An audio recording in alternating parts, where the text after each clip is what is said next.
Hey, it's Jeremy from Jeremy.net. I'm a comic book artist, writer, creator, and I share my creative process here with you online. If you'd like to support this channel, get additional bonus live streams twice a month, be able to read my comic books for free online, and more, you can become a Patreon subscriber.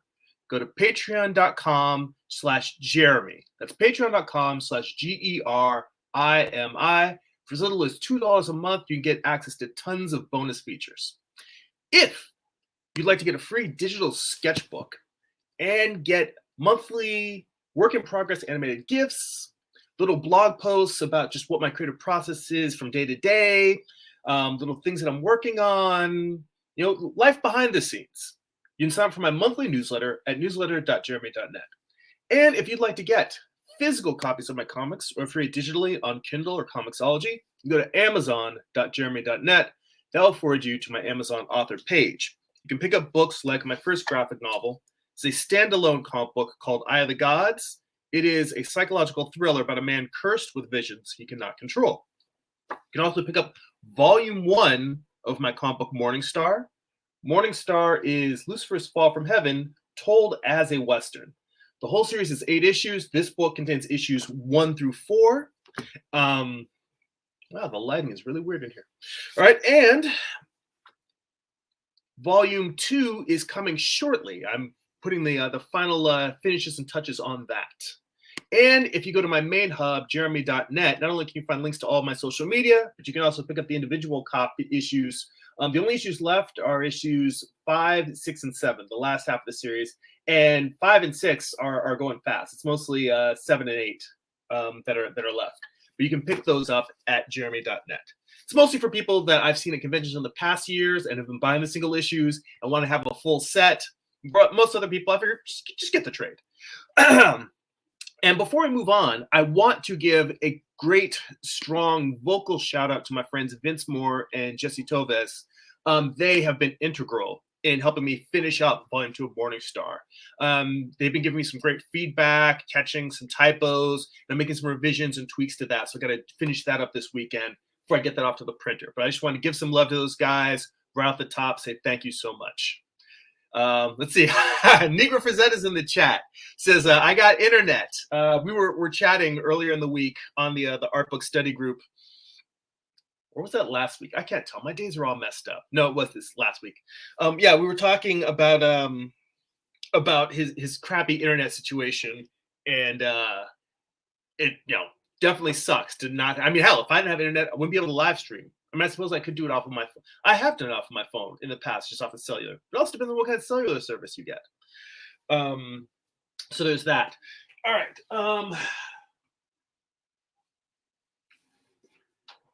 Speaking of peaks behind the scenes, the reason why I ended up starting so late is because I was having some trouble making some adjustments. I've got a swing arm camera here that I'm going to bring into view, and it was getting this camera set up and getting the lighting positioned right. That was what I was trying to do before the live stream. And it was because I haven't been using the traditional camera setup that often. Not traditional camera, but just using the overhead camera as opposed to drawing digitally, because I haven't been doing that very much in recent months. It took me a while to just get it positioned just right, have it the right height. The fact that I have reference that I want to have here on the page while we're drawing took a little bit of doing. And then right before I was about to start, my office is right next to a bathroom where we keep our cat's litter box, and my cat takes a huge steaming deuce. Just lays one out right before I'm about to go. And I'm like, all right, if I don't go clean that now, I'm gonna have to smell that the entire live stream. And so, I mean, that tells you what she thinks about my streaming entertainment quality. So I had to go take care of that. So all of that, camera setup and lighting change adjustments, and a cat taking a dump, all put me a little bit behind schedule. I see Cassiel's in the chat too. He says, what are you guys doing? Well, we're just getting started here. And I'm glad Negra Frazetta is here, because this actual exercise that we're going to do today, I'm going to do a study, I'm doing something that I have only done in figure drawing class a few times, and I've never done on a live stream. But this came out of last week's art book study group. We were talking about different artists, and I happened to share the works of Gustav Klimt and Bill Sienkiewicz with Negro Frazetta, and what really jumped out at him was their use, not necessarily in every piece, but I'm going to bring this closer to the screen since my camera doesn't have a setup where I can easily zoom. But this is a painting by Klimt, Gustav Klimt, and it is I believe it's the composer Schubert at the piano. So it's him, and he's got an audience behind him, some women. There's an elderly gentleman back there, people behind him in the room. And the thing that jumped out at Negro Frazetta was sort of the atmospheric perspective, just how much the lighting, the soft lighting, created this nice, kind of hazy atmosphere. And there were a couple of pieces that we looked at that had that similar thing that I grabbed. There's another one. This one, not as much, but it's got kind of a Caravaggio light softness. And it's interesting because these are actually very different from what we think of when we think of Gustav Klimt.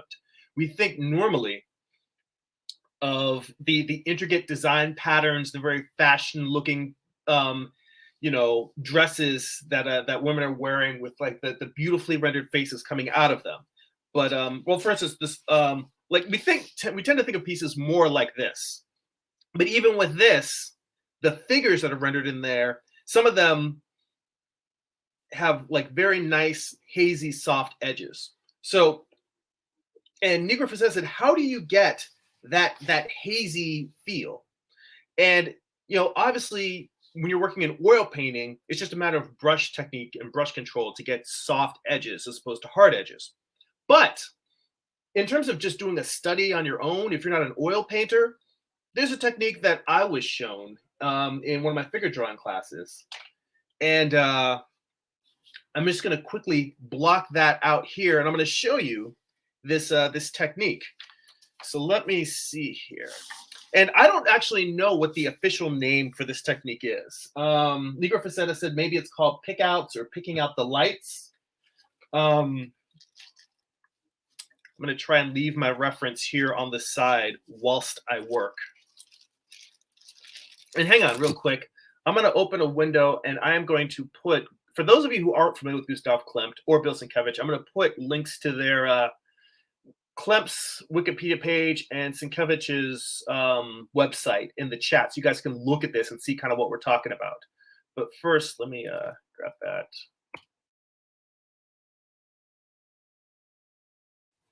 Let's see here.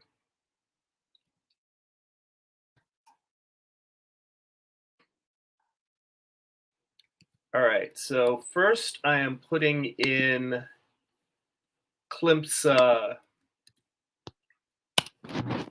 Wikipedia page. And yeah, Negro Frazetta says that he refers to this technique as pickouts. What I meant was that I'm not sure if there's another name besides that, because when I heard somebody show me this technique before, that wasn't the phrase that they used to describe it. So I was just curious if anyone else knew if there's a different name for the when I show you the technique, then we can discuss whether there's other names for it. I feel like there's another name besides just picking out lights, but hang on.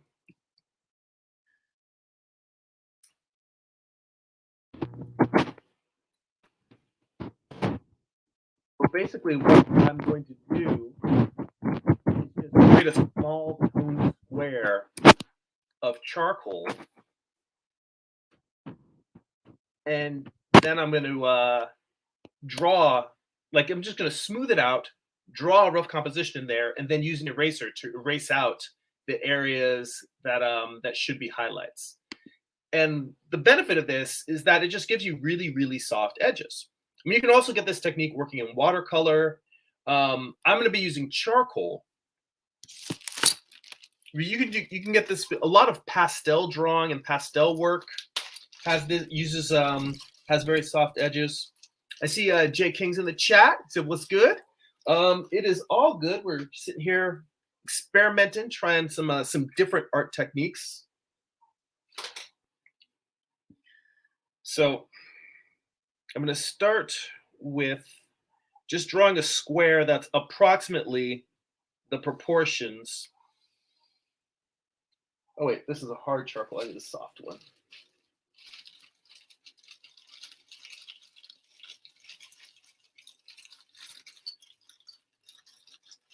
Let's see here.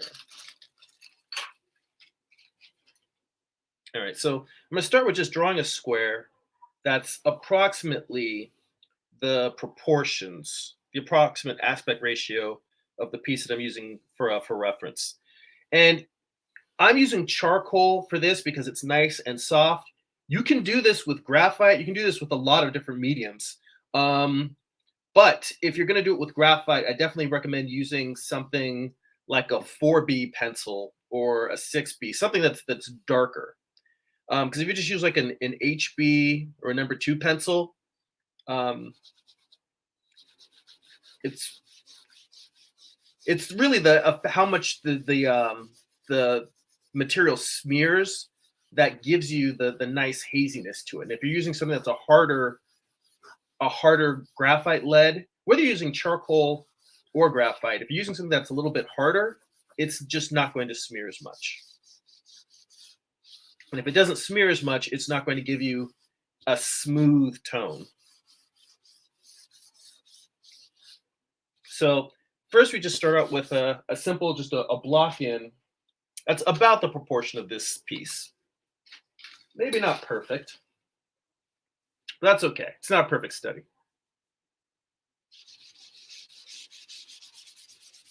And then we just take a tissue and smooth this down. You can use stuff like blending stumps to create effects like these. But I find, for me, it's easy enough to just use a tissue. Believe it or not, I have done this technique before, and when I'm trying to get really soft, detailed tones, I bought a set of makeup brushes because they give you those really nice. The brushes are super, super soft, but they have those kind of rounded tips. In fact, originally I asked my wife if I could just have one of her makeup brushes. She's like, and she's like, for what? And I said, to do charcoal drawing. She's like, no, my brushes are expensive. So I just went and bought like a cheap ass set of makeup brushes to use for this. I'm not going to break those out today, but that's just another thing to mention. If you happen to have access to makeup brushes, they work, excuse me, they give you a little bit more control than, say, a blending stump. I mean, blending stumps actually give you quite a bit of control. Hang on, I'm just going to close the door to my studio.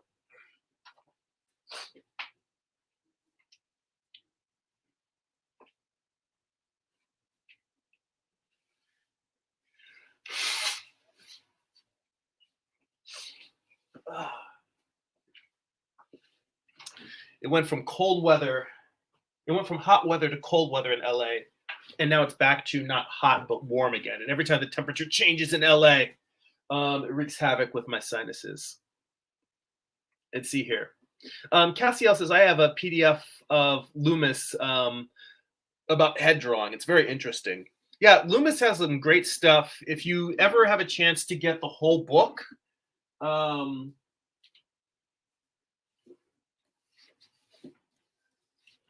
at some point we'll get to this in Art Book Study Group. But Loomis is, well, hell, got the big camera here. Loomis's Figure Drawing for All It's Worth is a great book for just all kinds of drawing techniques, drawing fundamentals. Not as much my favorite as Walt Reed, but still, really, like, until I discovered Walt Reed, this was my guidebook on drawing fundamentals.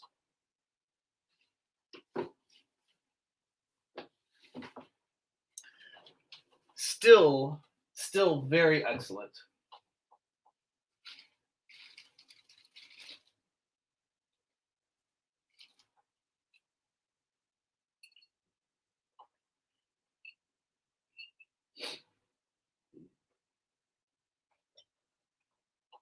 All right, so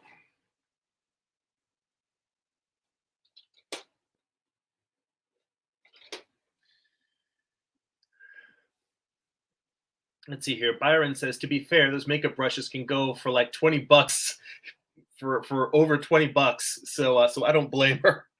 Yeah, I mean, that very fair. I asked because I thought I'm sure she has some. Maybe she has some old ones she doesn't use anymore. She was like, nah, I'm not having that. So I'm starting by blocking in the major shapes. And the first shape that I see is just the wall that this woman is standing next to, or like this doorway. It looks like it's a large open door. But the point is that it creates a large compositional, dark shape that goes down part of the way to where this woman's silhouette, to where her shoulder breaks up the edge of that door. So even though I haven't gone in and started pulling the highlights out yet, I'm just kind of blocking in her shoulder and her arm, which come down. And compositionally, this is an interesting thing about composition. The way that this large dark area here leads your eye down, you get to her shoulder, and it brings you around her shoulder straight down to the composer's hands. So just leading your eye down in a very subtle way. And that wasn't something that I necessarily planned. I just happened to notice that as I'm blocking this in, just the beauty and simplicity of the composition. And that also, just going a little bit forward from her hands, you get the black of the piano itself. All of these serving to frame his hands.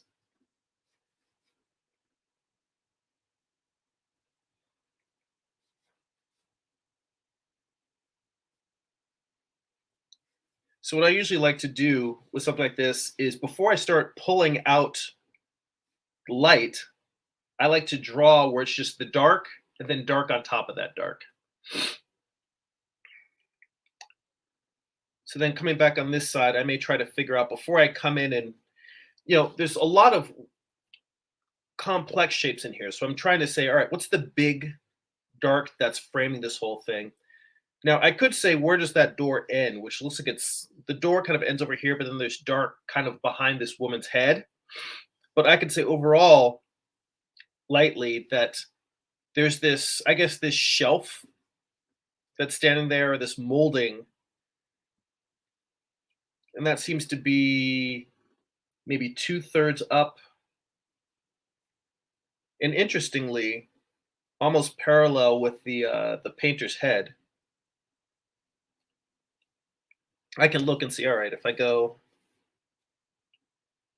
2/3 up, I can make a light line across here. And this actually is helping me correct the proportions, because I look at where this line that this candle is sitting on, this shelf right here. I look at that line and I look all the way across and see that it is parallel with Schubert's head. I keep saying Schubert. It could be Mahler, but I'm pretty sure it's Schubert. Klimt was a Viennese painter, and I think both Schubert and Mahler were Viennese, or at least one was Viennese, one was German. But I mentioned that the top of his head pretty much lines up with this line, and then if I go across, it also lines up with the bottom of the girl's head. And what that means is that the way that I placed that shoulder pad, that line that's breaking up the piece, the shoulder pad should actually be down here, a little bit lower, kind of right in front of composer's face. So I'm just going to drop that down a little bit. And apparently she's got some sort of frills or collars.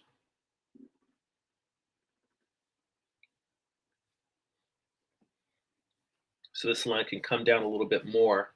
Now, see, this is the challenge when you're doing a technique like this, is instead of just erasing, you kind of have to smear stuff out, because if you erase, then you get that the whole point of erasing is that I'm going to pull very soft lights out of this.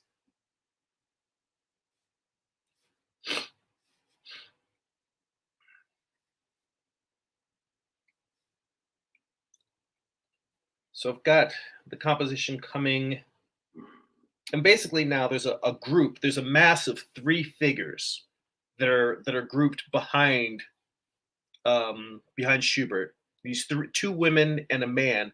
The man is a little bit more in the dark, and he's lined up with the back of the Schubert's head. So I can drop a line coming down and say, all right, the man is going to be right here. One woman's head bowed is kind of in front of that. The third woman's head is the highest, almost at the top of the composition. Her hair comes back a little bit.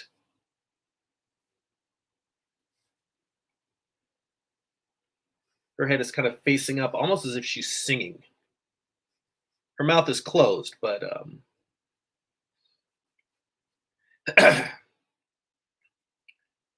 I'll tell you truthfully, I don't really need to draw a whole lot of the detail that's in this piece. This isn't going to be a study necessarily in terms of, very few of my studies are proper master studies where I'm trying to duplicate exactly what's in the piece.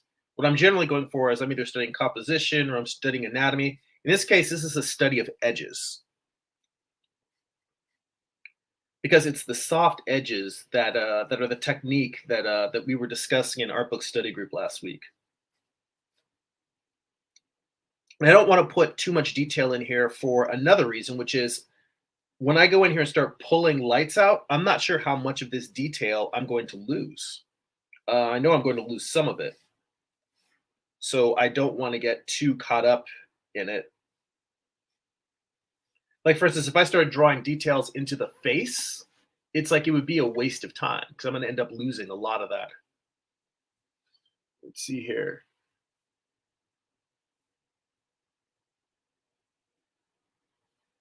Cassiel said Loomis is very influential on a lot of artists. Very, very true. He's been a handbook for years. I mean, I came to Bridgman a lot earlier than I came to Loomis, but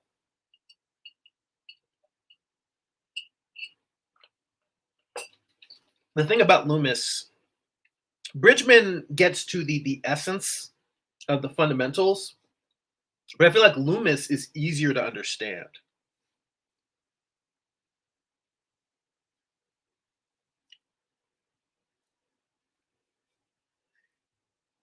I'm looking at just how all of this stuff is framed by the darkness. You even got his hand. What's weird is there's a little square of light. And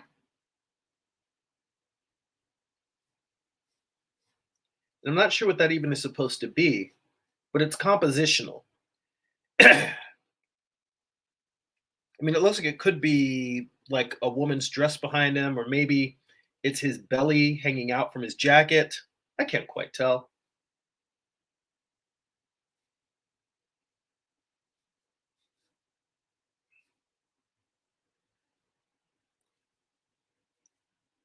So I'm just going to come in here and really quickly just get the proportions of these faces.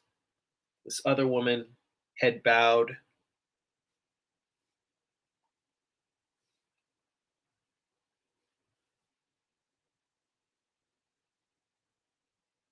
I may have made her face. No, I don't think her face is too long, but I may have stuck her a little bit too close to the other woman. Maybe she's a little bit more forward. Or the other woman might just be too far forward. It's crowding her. There's a little something she's holding. I mean, it very well could be that they're singing to accompany him and they've got like lyrics or something behind them, because that seems almost like what they're doing, like they're waiting to join in. And I guess the dude back here is the baritone, and he's just in the cut in the back in the shadows to kind of lend his voice when necessary.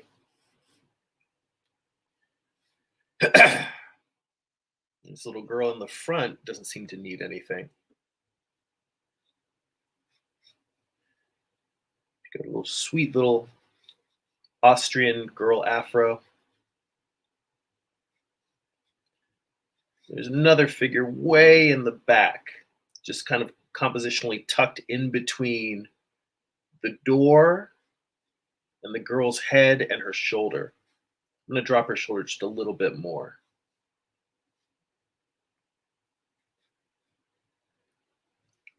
She's got like a ruffled collar here, but you really can't see it because those lights are blowing it out so much. So now I think we're at the stage where I come in and I start pulling stuff out.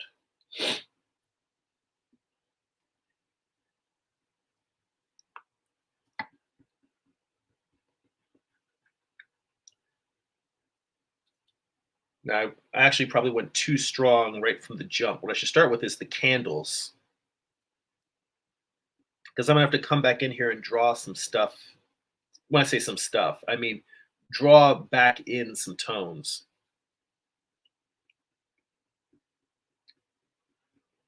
But really, the only white should be like the points.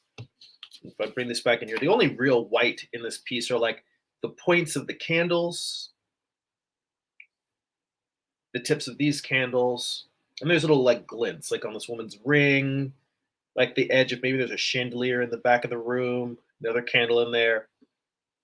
And then maybe some little, even these highlights that are on the piano, those aren't really white. It's a very dark tone, very dark scene. So in fact, let me switch from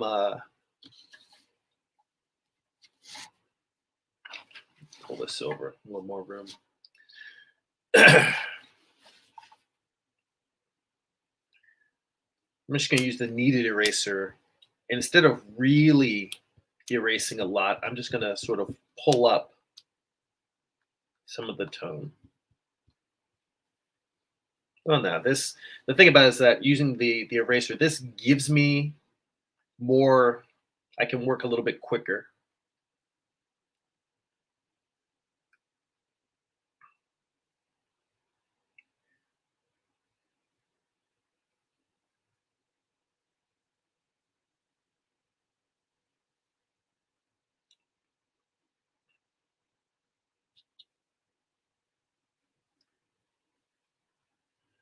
But the point of all this is that as opposed to working with the level of detail and control that we normally have, this is giving really, really soft edges.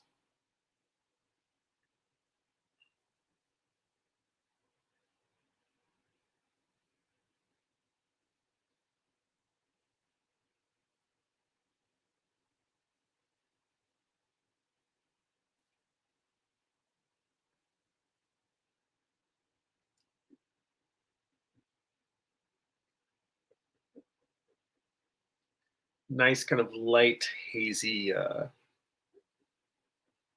hazy feel to it. And depending on how long it takes me to do this study, if I have a chance to do a quick sketch afterwards, what I was going to do is just sketch out a very simple head and show you that you can also get this effect. The I really like the feel of pulling the lights out of a toned area. And the reason for doing this instead of drawing it on toned paper is just because when you do it with this, the actual gray ground that you put smears and gives you a little bit of that blending of light and dark that I really like with this technique. But another real simple thing that you can just do is if you're working with a soft medium, whether it's a charcoal pencil or whether you're working with a particularly soft soft graphite or pastel, is just smearing your drawing. That's a whole nother thing you can do is just draw a really simple loose figure, like it's just a simple construction where you're blocking it in. You haven't really put in a lot of tone yet, and once you have that, to just come in and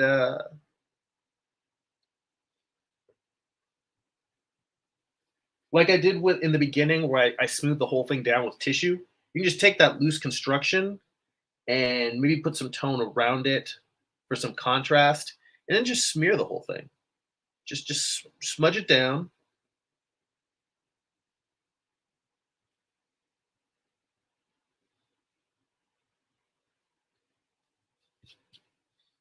And then you can go in and draw more on top of that. Because the whole idea of what I'm doing now is I'm coming in and now I'm pulling out sort of the lightest parts. And then I can go back in and draw in darker darks and work in the details in those mid-tone ranges. This guy right here, I just probably smudged too much out of his face because his face almost disappears into the darkness. He's going to need, if anything, he probably should stay about as dark as I have him and then just draw more shadows into him. The women have a little bit more light, or at least the woman in the center has a little bit more light on her face. The one on the right, she actually has a nice glow on the underside of her cheek. But her face itself,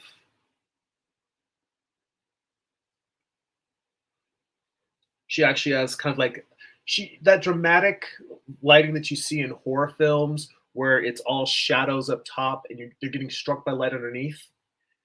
That's the lighting that's hitting this woman, the one that's on the far right. The difference is that it's very, very soft lighting. It's not harsh.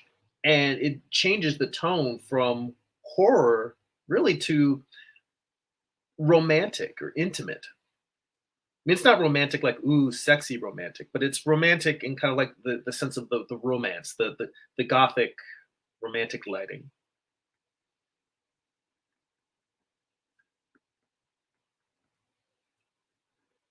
So I know Negro Frazetta, when we talked about this during the art book study group, the main thing I was trying to convey, and I don't think I conveyed it well when we were talking before, because this is the kind of thing where I feel like you need a visual example. But it's really just working with soft edges as opposed to hard edges, working with tone instead of line. So, and true, I haven't even started putting details in here, and mostly it's been the tone of the paper, me toning that area. That's going to be the whole composition. And then it's been me coming in here and erasing out. But as I'm erasing out now, these erasure marks are not hard edges. They're soft. And as I go in and start drawing detail in there, some of that detail will be a little bit hard. But this is almost like using an airbrush where I've got, again, back to detail.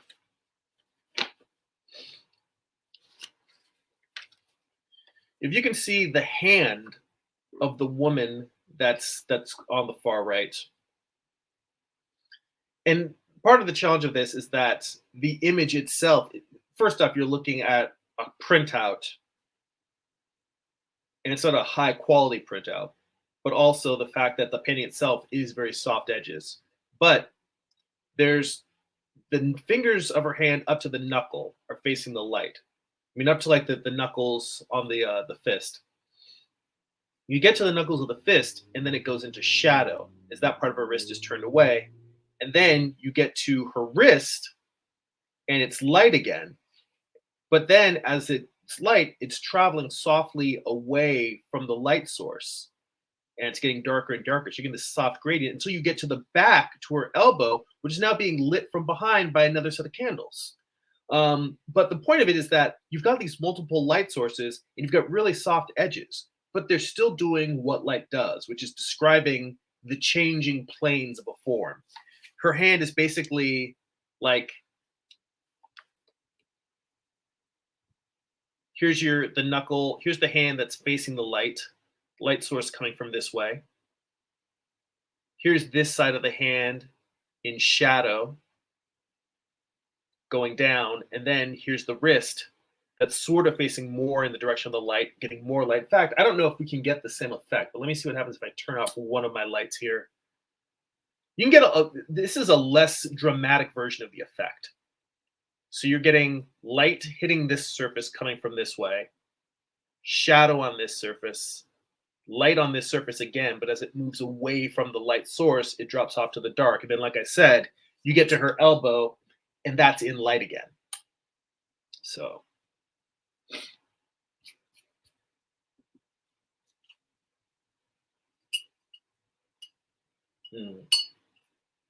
Let's see here. See Jesse Tovis is in the chat. Hey Jesse, how you doing?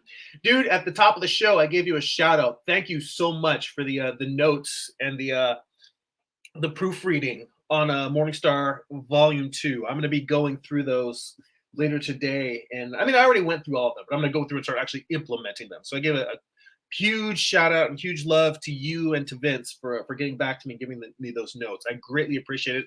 And what's interesting is both of you caught different things. So that's why you always want to get as many eyes as possible on a project and get feedback from people. You know, I want to see if I can get the camera just a tiny bit closer. I know I'm probably going to regret tweaking and messing with it because I've got it. Every time I've got something good, I always want to say, but it could be a little bit better. Much like I do with my actual artwork. I end up messing up things by saying, can I make this 10% better? So let's see if I can get this a little bit lower.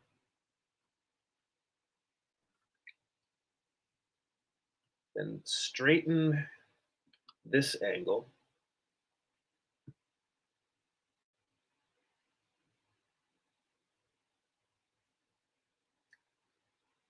Let me bring this down a little bit. The real challenge is trying to have enough room to have both what I'm drawing and the reference on the screen at the same time. That's what I really want to get. But I think that's a little bit better. So, all right, let us continue.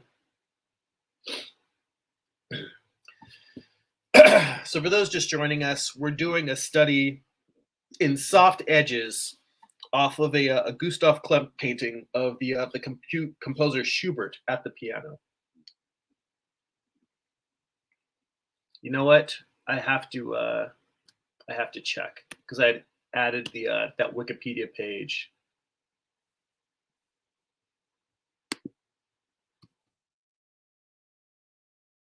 I absolutely have to check and see if I'm using the name of the right composer. Yes, it is Schubert.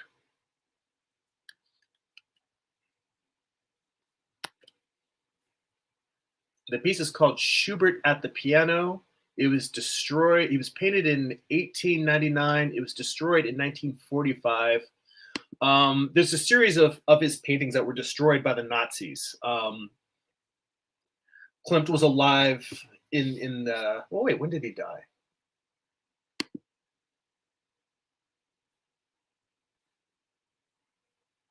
He died in 1918. So, you know, he died before World War II, but a lot of his works were destroyed by the Nazis. They were not a fan. They felt like it was degenerate art because, you know, in some of his paintings, there is some nudity and sexuality.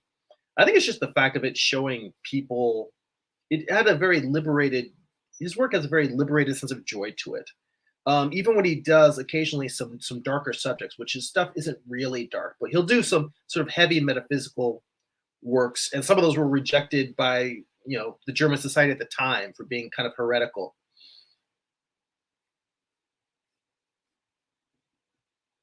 But Klimt was like, screw it, I'm making what I'm going to make.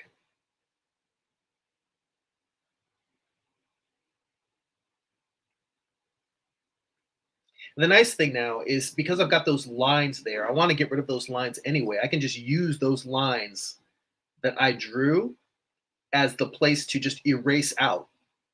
So I can use it as a target for creating my soft edges against these women's dresses. Because for the most part, the dresses themselves, the amount of highlight that I'm putting in here, I did print out accidentally. I printed out black and white versions before I started. You know what? That'd be interesting as a little comparison. Let me see if they're still in my trash can.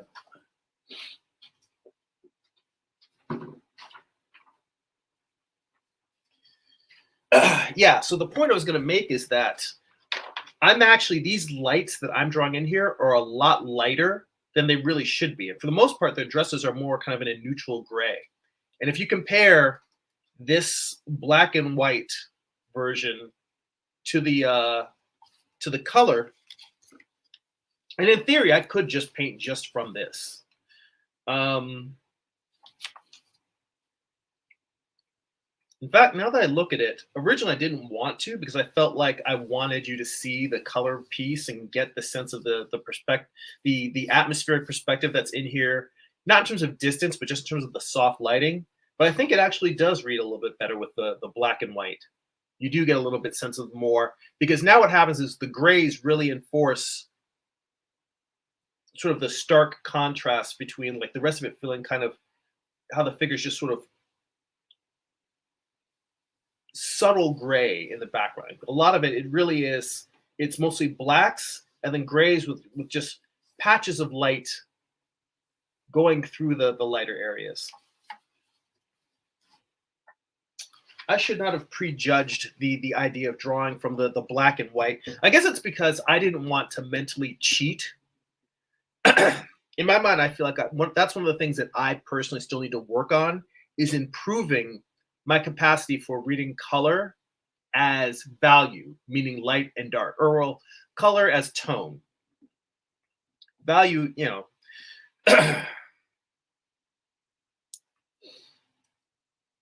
So I try to continue to give myself exercises where I have to fight against those things that I find particularly challenging on a personal level.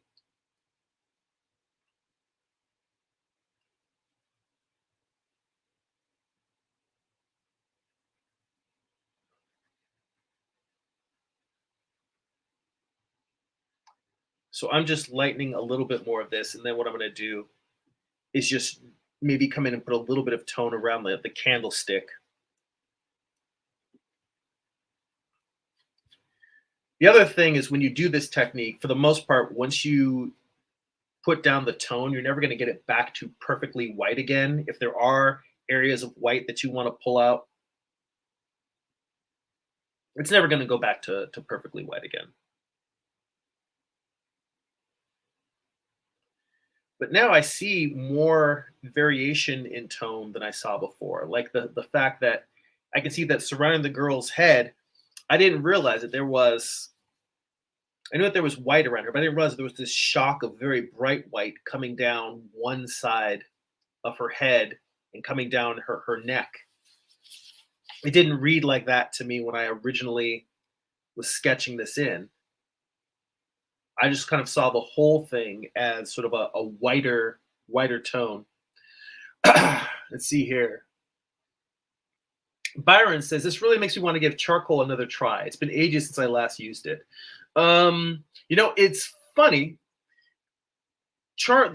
This is something actually that Negro Fazetta and I have talked about in the study group. That when I take figure drawing classes, I'm working with charcoal pencil.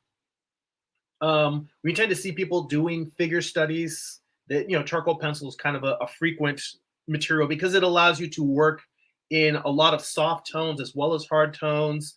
It can give you a nice smearing effect to it.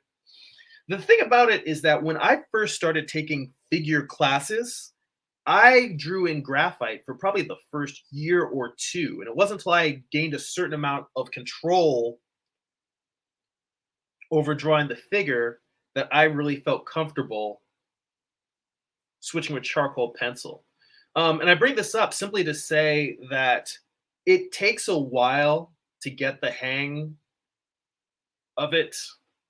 And I had to develop a certain level of draftsmanship in order to be able to, like, a certain amount of dexterity and control before I could draw well enough that I had the control to make a different, more difficult tool, being charcoal, before I had the control to get to do what I want.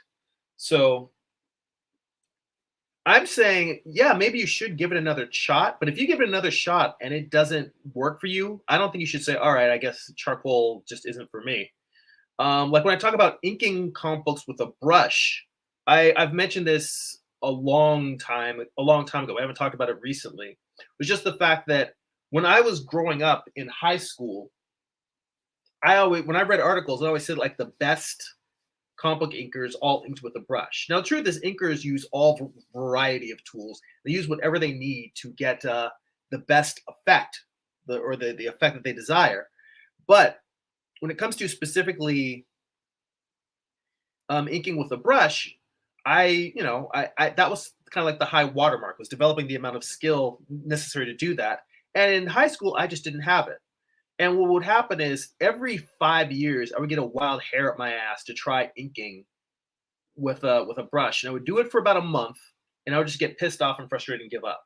So I tried it when I was 20, tried it when I was 25, I tried it when I was 30. That's when I published my first graphic novel, and that one I didn't ink with a brush. I inked with a dip pen, not a crow quill, but just kind of the larger speedball nibs, kind of the some of the calligraphy nibs, but not the broad tip ones. There were ones that were kind of more pointed.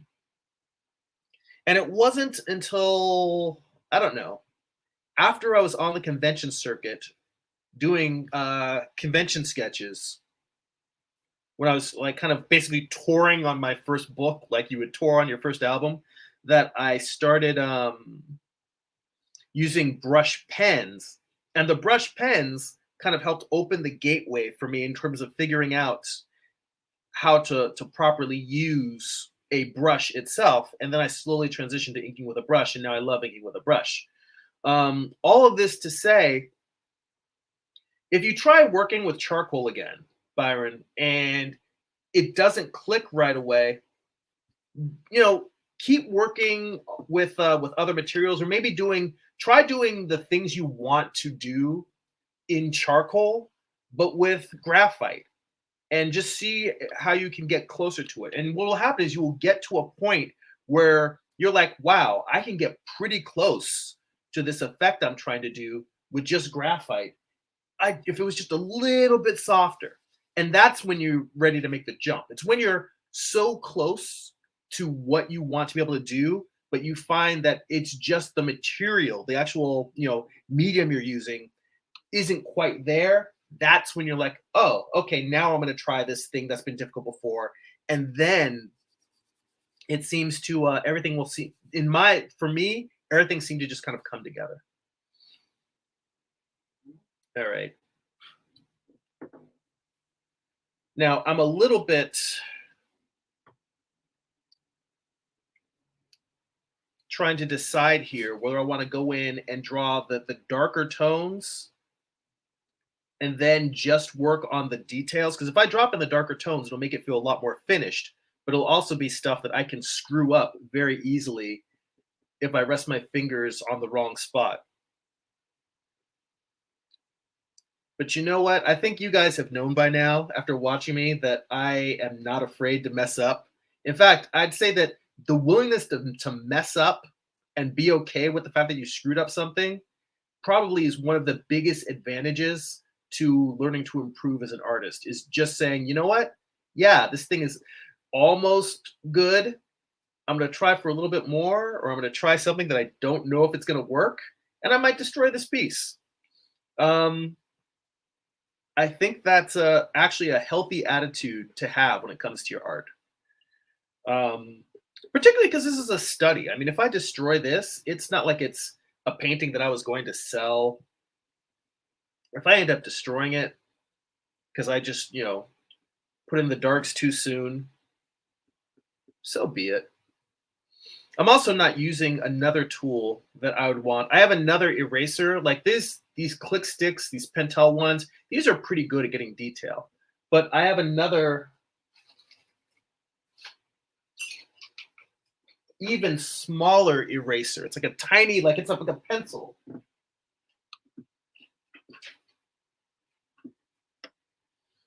But unfortunately, it's in another room with a, or is it? Hang on there.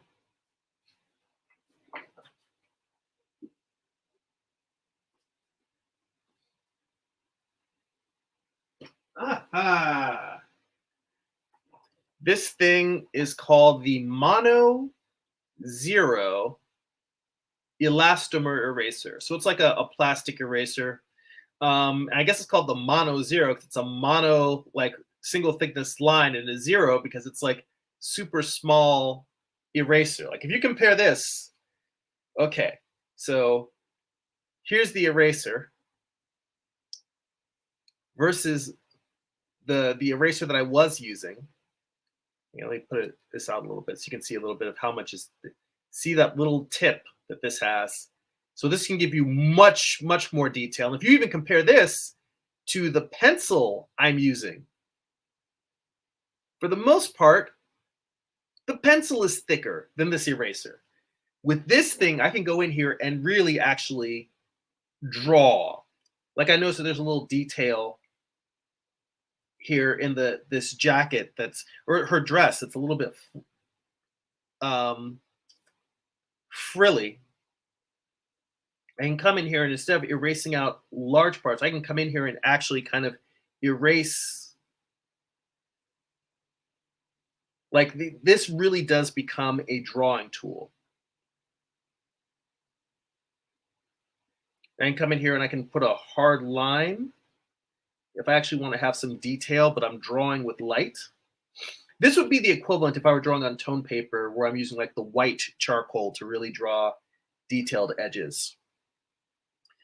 And there's little things that pop out. Like I see right here, I would not have caught this little glint of white on the collar of the man in the background. He's almost completely in shadow. The brightest part of him is that little piece of his collar. I wouldn't have caught that if I were drawing, if I were working from the color piece. When I look at the color piece, it blends in so much more because instead of white, what it really is it's just some yellow. So it doesn't read as very, very bright, even though that same little piece that's right there, because they're so close in terms of hue, the difference between orange and yellow, it doesn't seem to jump out as much. But when you look at it in black and white, value-wise, it's like night and day.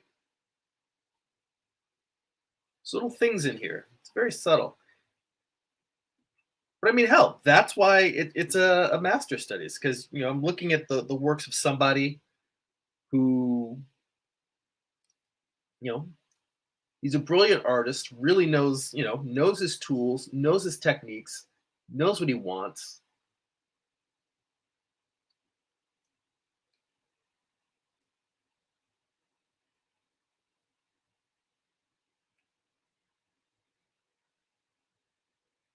I'm just kind of softly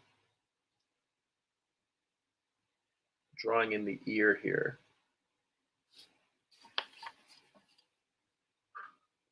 Let's see here.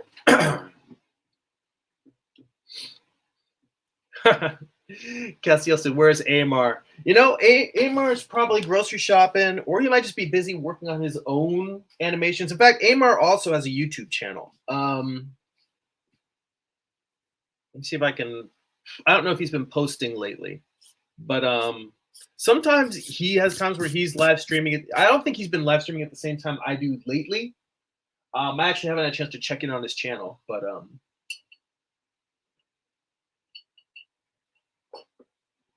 I'll see if I can find it real quick.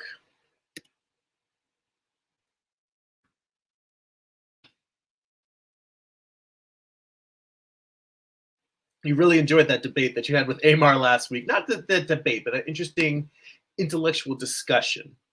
So it didn't sound like it was necessarily a debate like argument. It was just like an exchange of ideas.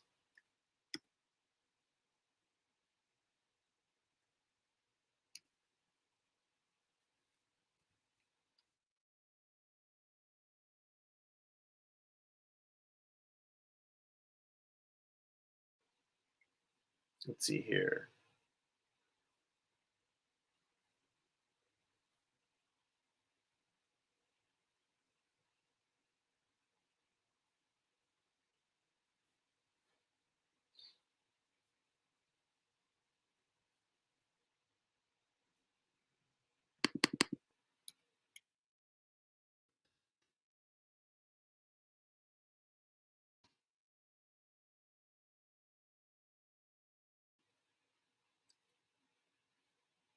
Well, I know that Amar did mention he was going to be rebranding his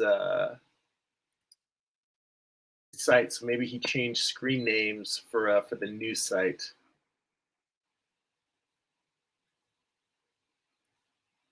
Because I don't see it coming up.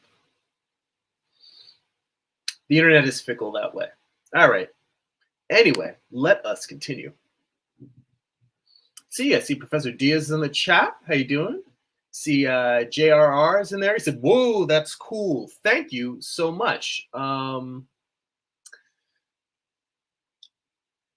look at it like all of the cool is coming from Gustav Klimt. I'm doing a study from Gustav Klimt. He's providing all of the cool. I'm just mimicking his work. So now I'm going to come in here. Well, actually, the last thing I think I'm going to do before I start lightening everything up or darkening everything up is I'm going to try and pull out just a little bit. This is just a hair lighter. This surface that the candle is sitting on, this ledge, is just a little bit lighter. It's not as light as the rest of the figures. Because the way that I look at doing these kind of studies is the starting point that really helps is to get things at least in the same ballpark tone-wise. And what's interesting, particularly about the woman that's the farthest to the right, is that her dress is the lightest, but it also has darker tones in it. So while her dress is lighter than the woman behind her, it's almost like, in a way, I'm not really doing this right because the overall tone should be a little bit darker. I'm not sure if I'm explaining it well. What I mean to say is this base gray that's underneath her should be a little bit darker than what I have, but then her highlights are lighter than the other woman. That is what I am trying to express poorly. And I should probably ease up on how much I'm pulling the highlights out there. I'm kind of, massacring this a little bit. Or let me switch to the little eraser.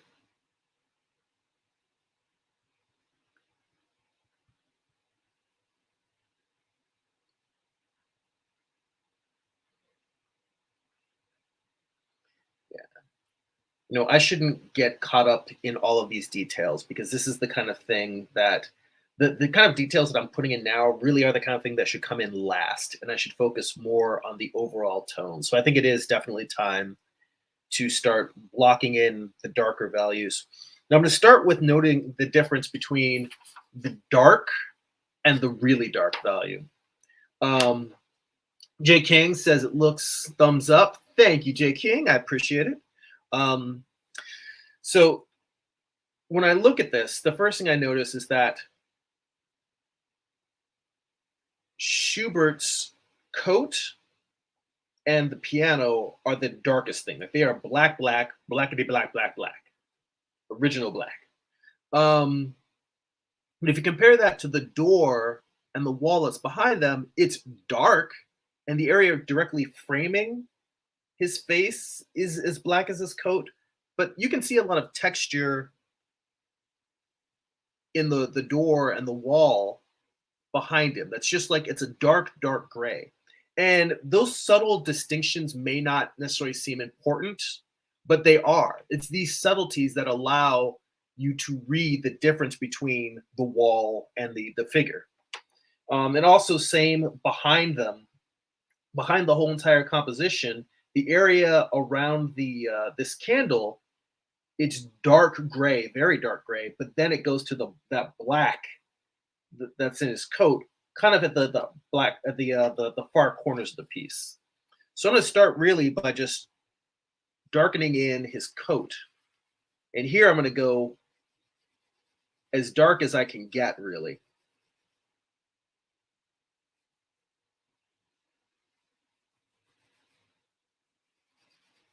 I mean, I could go darker than I'm going to go. I could go super, super, like blacking it in to the point where it's like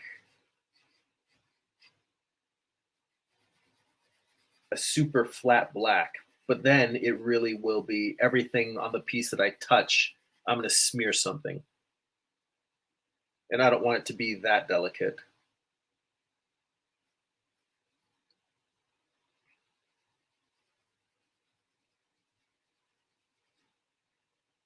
But you also notice that even with this,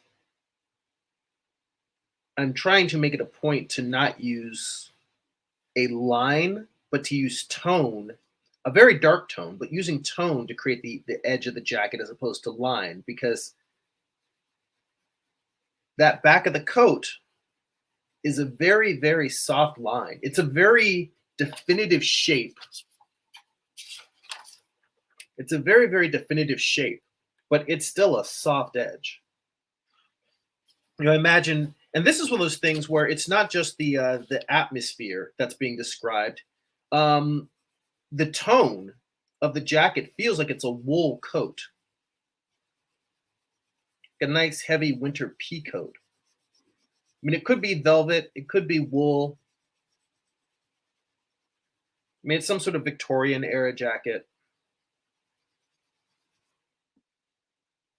But that soft edge also helps to define the material.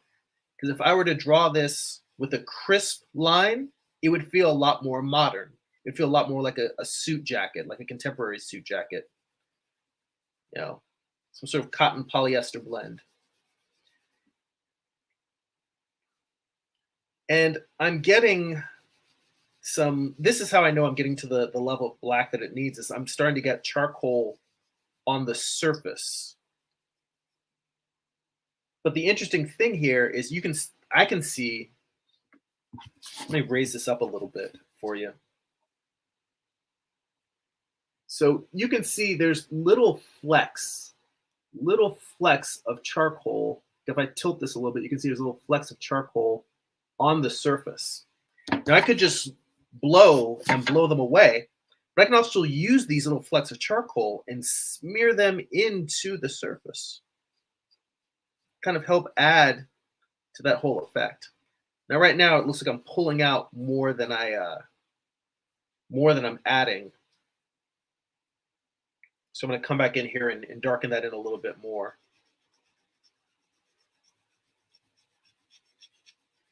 Right now, I'm using the Pierre Noir 710Bs. Thanks again, Negro Frazetta, for the recommendation. For something like this, I actually should probably be using something a little bit darker, a 2B or a 4B.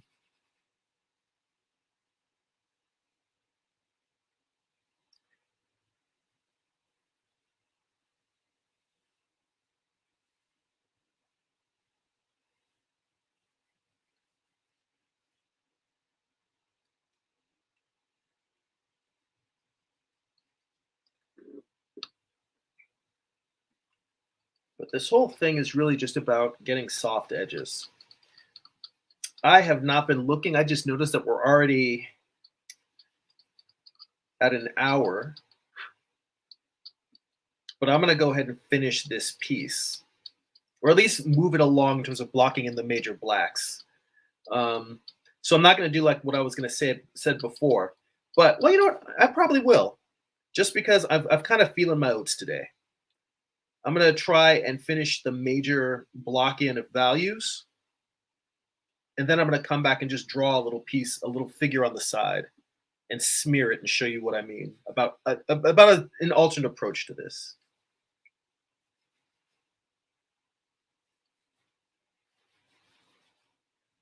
Oops. Pressed a little too hard. This guy broke.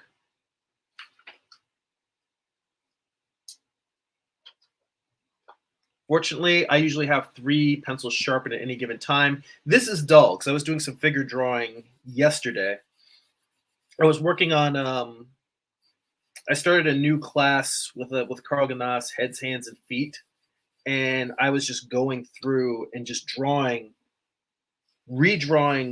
my drawings from class, just looking at the ones I did in class, redrawing them again, watching the replay that Carl posted for us to go back and review the class again, and drawing again from those. This is going a little bit quicker. Now I switched to a 2B. It's a little bit darker.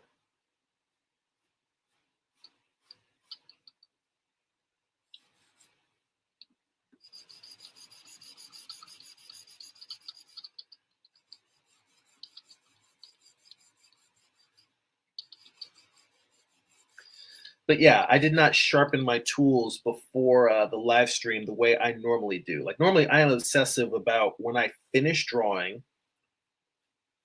when I finish doing any type of figure work and I'm working with charcoal pencils, the last thing I do is before I put my tools away, I will sharpen them for my next session. That way, whenever I sit down and start, instead of starting the session by sharpening my tools, they're already ready to go and I can just get in and start drawing. I'm just trying to create a little bit of difference between the piano keys and his hands. And the nice thing about an eraser is that if you use it carefully, an eraser can be a smudging and blending tool. Even though it's lifting away material, it does smear it around a little bit. And if you just kind of rub it over what you're trying to fix, instead of pressing hard, it can give you that control of doing kind of a detailed correction to a drawing. So I'm just trying to break up the difference here between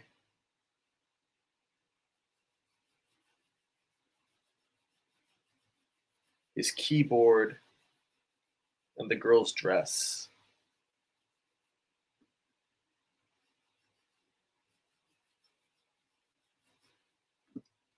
And now come in here and smear this all together.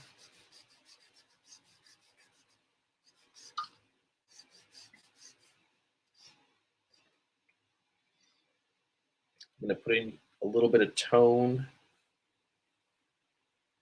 to separate the dress from the girl's arm.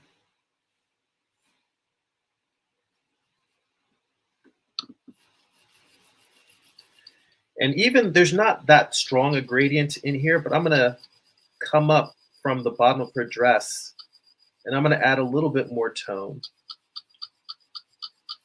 Almost like you're getting that gradient from here to the candle that's next to her. I'm taking a little bit of artistic license in here. And I'm not drawing the pattern. The thing that Klimt is really famous for is drawing intricate patterns on figures.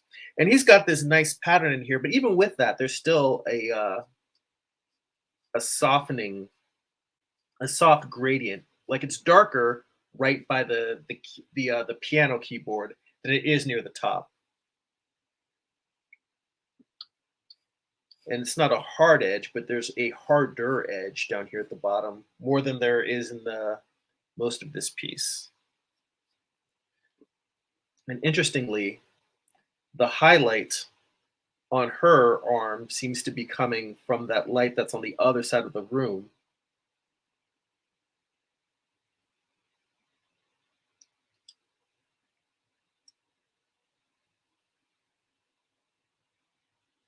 I'm gonna have to soften this line, but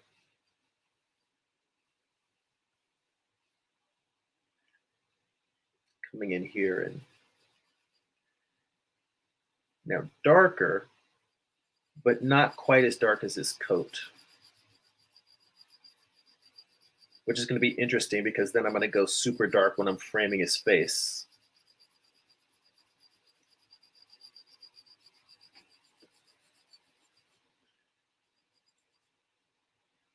Yeah, the challenge here is simply the subtlety of the tone, the subtlety of the values.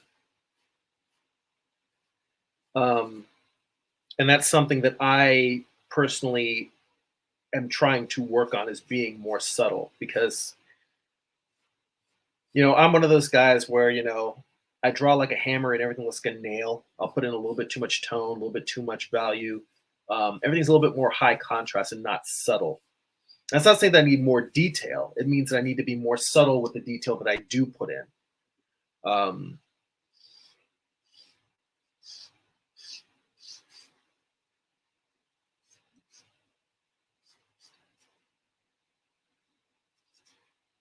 Smearing this out a little bit.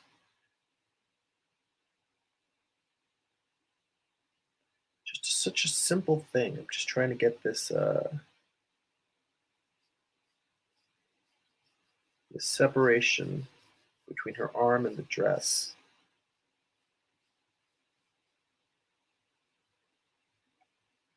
And her hand comes almost directly down to his hand.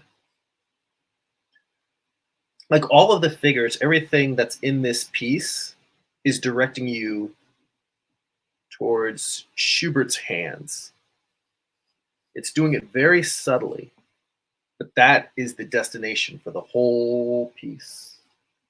This is one of the areas, like I mentioned, the makeup brushes. This is one of the areas where I would use I'm trying to get just slightly more tone into her arm without going dark.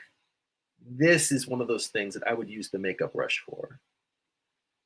Like instead of trying to do the tissue to do this, and again, I mentioned blending stumps very early on. This would be the kind of thing that you could use a blending stump for, where you don't want to make something darker or lighter. You just want to shift the tone around.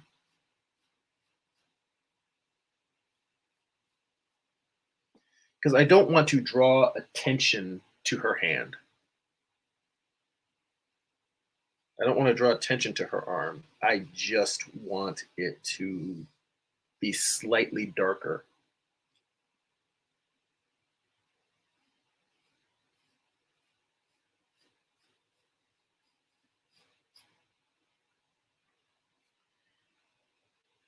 And I didn't even do stuff like drawing the eyes or the bridge of the nose. There's so much in here beyond this. Like getting that sense of that dramatic underlighting.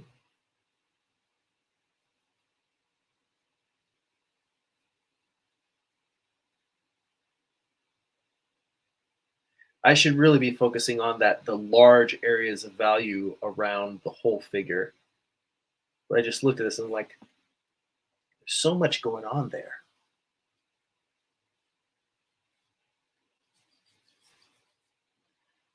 Tone that out. A little bit of under light.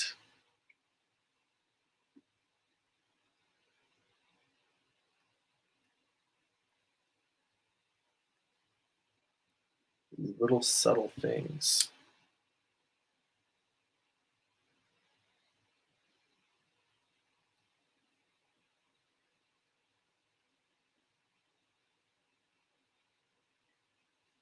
The guy's head back there, very dark in contrast to her very light face under the candle glow. Candlesticks sitting on the surface of the piano.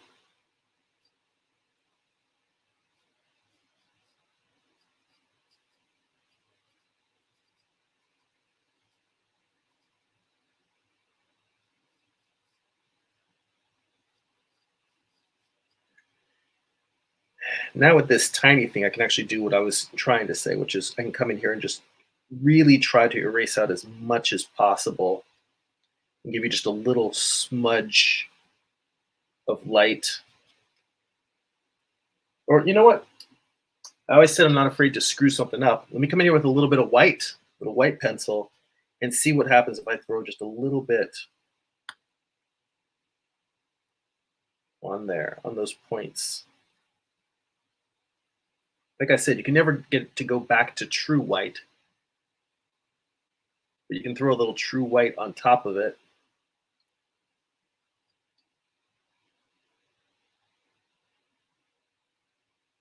That actually works fairly well. All right, I'm getting too caught up in all of these tiny, subtle, beautiful, but subtle details when I really need to do is finished blocking in the light around his face.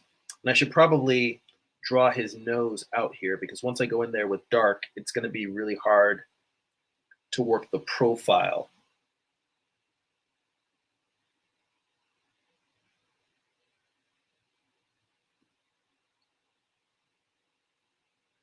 So I'm lightening this more than I ordinarily would. That's knowing that I'm going to come back in there and kind of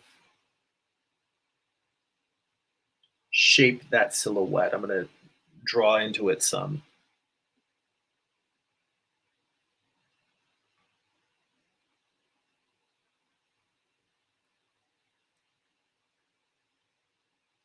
Got his nose a little too low.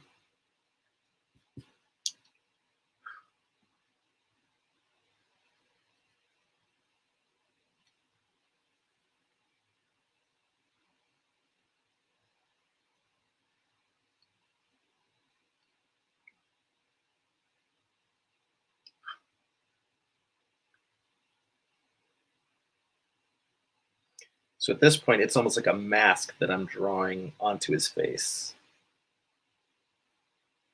This, I'm using a hard line to really define.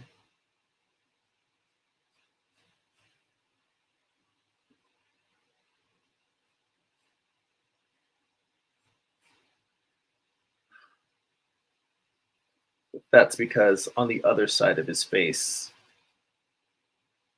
is a deep, just solid, rich black.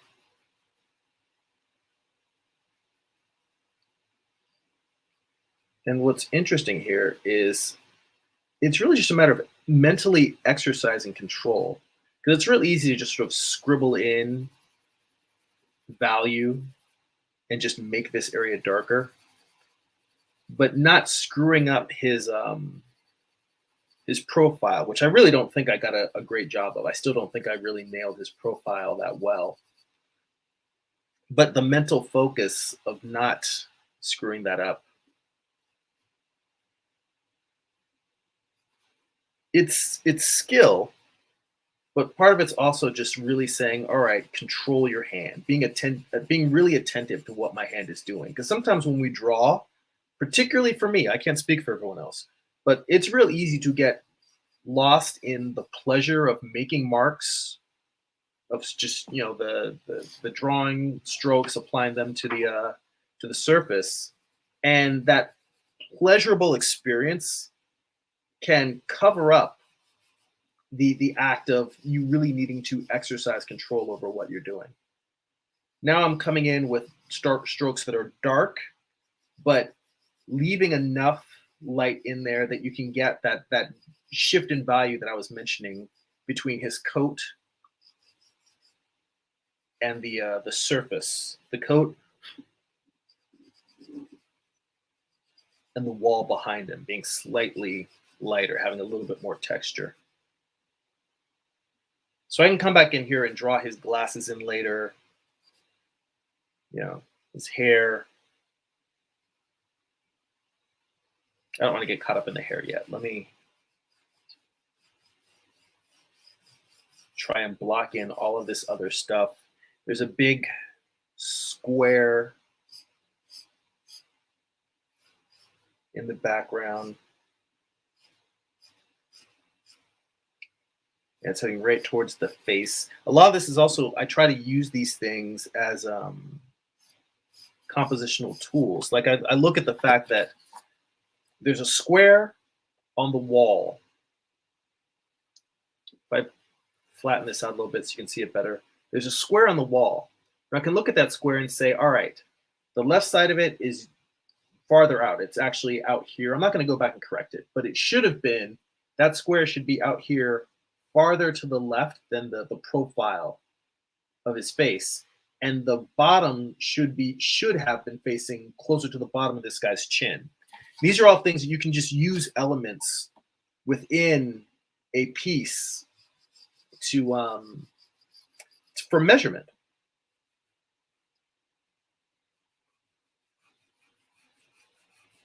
And I'm not going to go back and correct them. I'm just going to leave them there because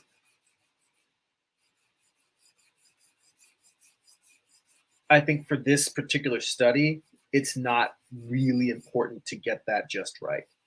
But I do make a note of it whenever I see these things because I try to use them. And if I were drawing this if I was just doing this section again and if I had made that realization 30 seconds earlier when I drew that square, I would have made the effort to get it correct.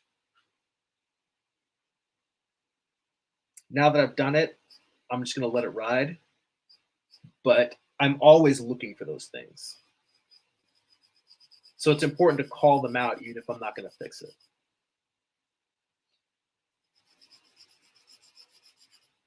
Let's see. Kevin in the chat says, cool. Thank you, Kevin. And again, for those watching earlier, I posted a link to Gustav Klimt's Wikipedia page. And that's where I found this piece. This is the composer Schubert at the piano, the audience around him.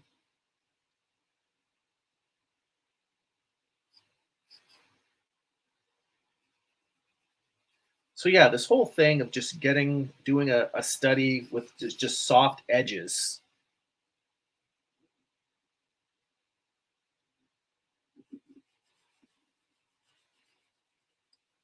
And again, my tool of preference is charcoal pencil, but the painting is an oil painting, the original painting that I'm working from. And you can get a lot of soft edges if you don't like charcoal pencil. If you like working in pastel instead, pastel can give you really nice soft edges.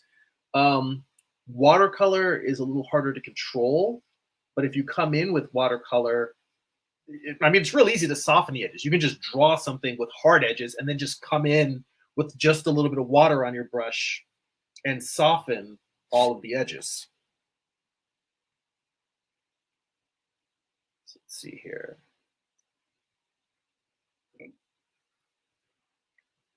I'm just going to mass in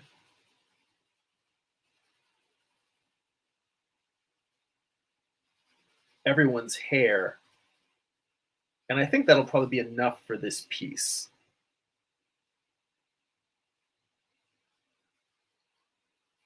Now, that's another thing about Klimt. He draws amazing hair. He draws amazing clothing and amazing hair. He makes women look amazing. The level of detail that he puts in.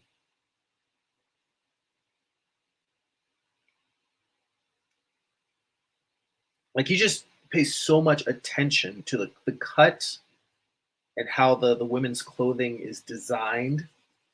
The ornamental nature of the patterns that are on the clothing. The jewelry. Everything about it.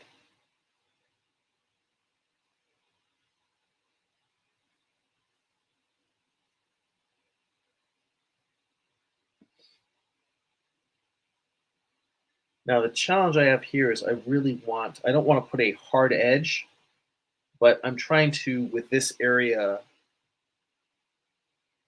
of darkness, create that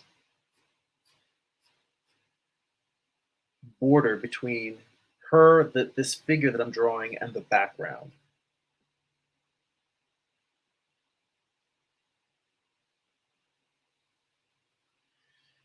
And I drew these candles now that I'm looking too close. I drew them too close to the figure. It should be a little bit farther, not way farther, but just a little bit further away.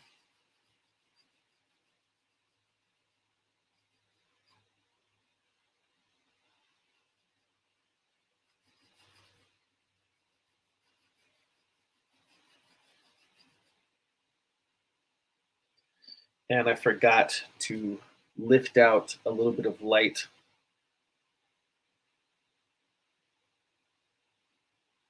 along the backside of her arm.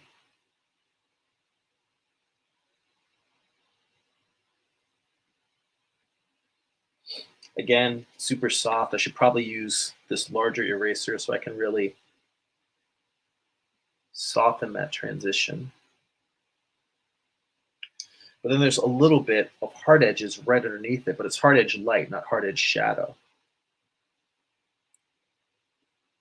like right underneath the elbow. There's a little area where, like right in this corner where the elbow is, just kind of helping to define the edge of her dress.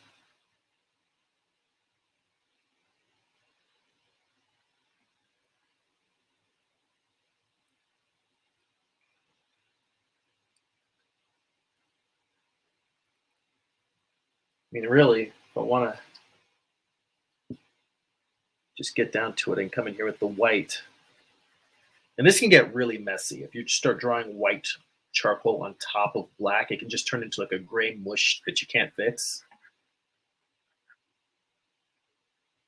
So I'm trying not to get too crazy about this.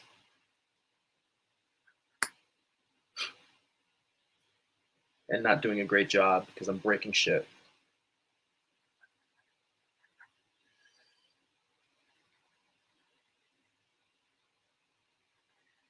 Even this, the fact that I just drew the dress coming down as a straight line, but Klimt has a nice soft curve, really. It's kind of nice and rounding out towards the bottom. Pardon me, I have to blow my nose again. Oh.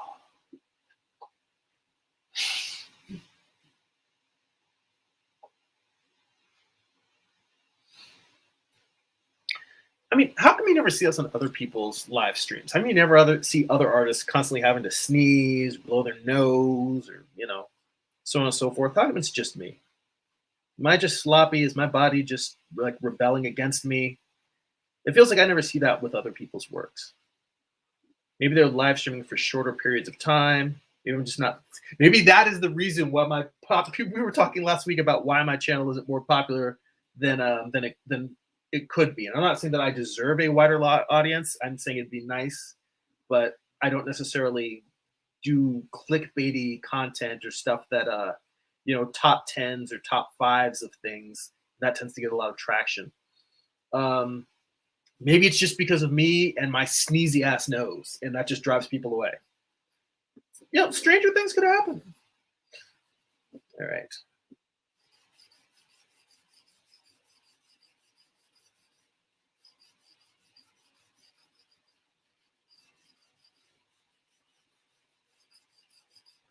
I'm going to put a little bit of soft tone down here at the bottom just to get that sense of the light falling off from the candle. And kind of the same with her dress. And then just soften it a little bit.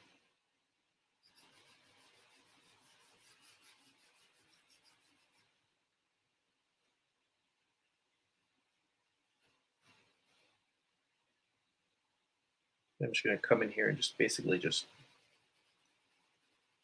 enough of the hair.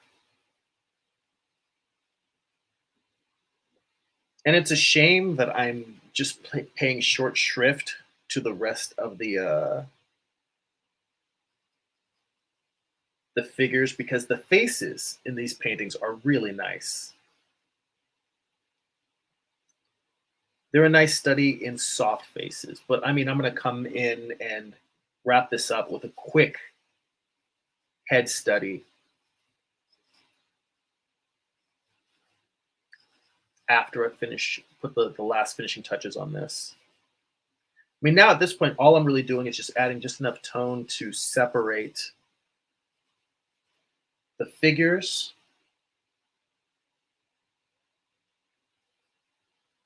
and then the gentleman that's here in the back. Really, the light on his face is really just on the sort of the corner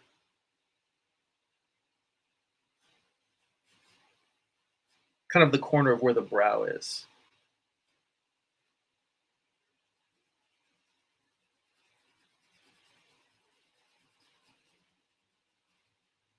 On the front plane, you've got a little bit of light on the side of his nose, but the plane's facing front, his eyes just disappear into the darkness. in his mouth. You can't even tell whether he has a mustache or not. It kind of looks like he has a mustache and a beard.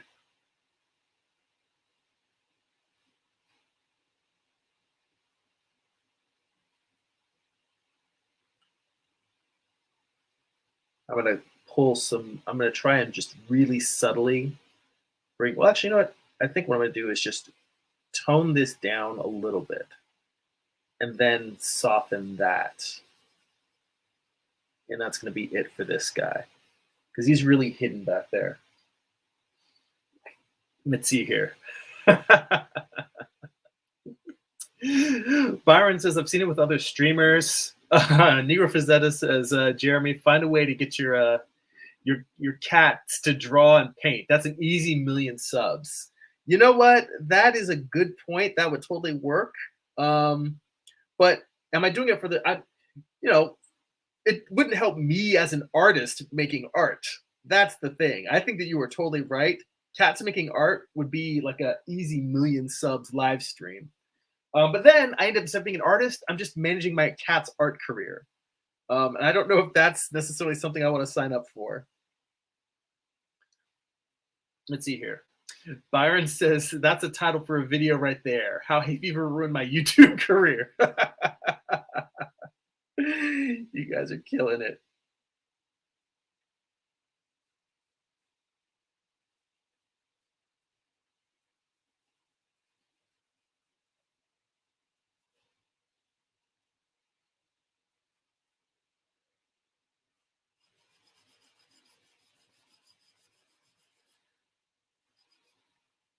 I shouldn't even get caught up in how much detail. There's more detail in this man's face than I need to have, and I'm only drawing it because I kind of got his profile wrong, and I want to fix it. But it's not important to this piece. It's not important to this particular study. I'm just going to let him disappear into the background like that. And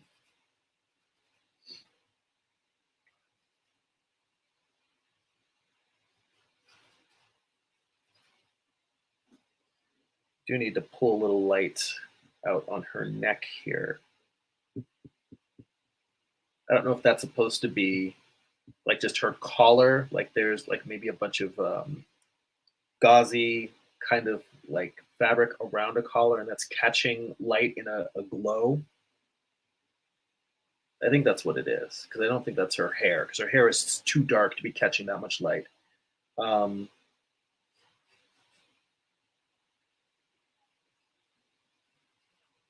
It would be nice to go in here and do a detailed study just of the faces and the lighting in the faces.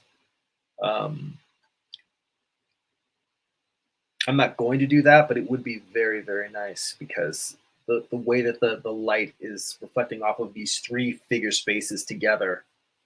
Like a study of all of the faces in this painting is just a great study of light in general. I'm just going to come in here and block in his mutton chops, ears there, the back of his hair.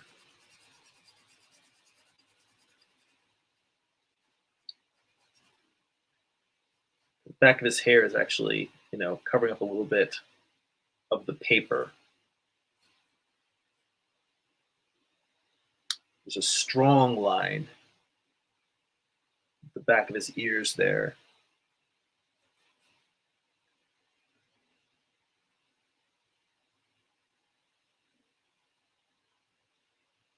It's not the best drawing of ears I've ever done. And one of my cats is criticizing, like, hell yeah. They love to criticize my drawings. Maybe I should make them take over the YouTube channel. They give me so much grief. I'm like, let's see what you can do. That would be a bit demoralizing. My cat's art career takes off way more than mine ever has. Now the real challenge here is that I really lightened this up so I could come in here and draw more detail. But now with the time we have, I don't really want to spend a ton of time rendering the detail of the face.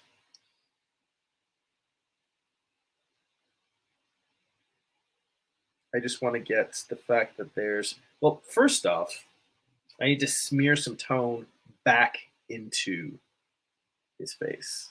So even though he's got this candle facing him, you know, the fall off of light is remarkable in comparison. Like if you look at the top of his head where he's got a little bit of a receding hairline versus his chin falling into shadow.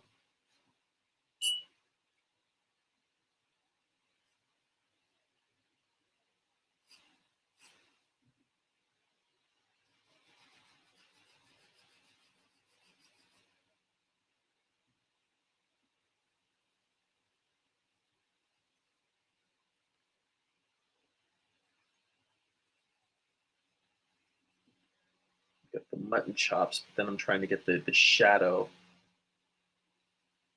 of light as his head turn, like as the side of his head turns away from the light. The recesses of his eyes. And the real challenge of this is that I'm trying to do it quickly because this is very subtle work and I'm rushing it. In real ordinary life, this whole section, like I would probably spend if I were trying to do an accurate study and get all of the subtleties of the lighting, I would probably spend like an hour on each face. So let's see here. Byron says, I'm pretty sure that's the collar frill, common with women's wear of that period of time. Yes. Agreed.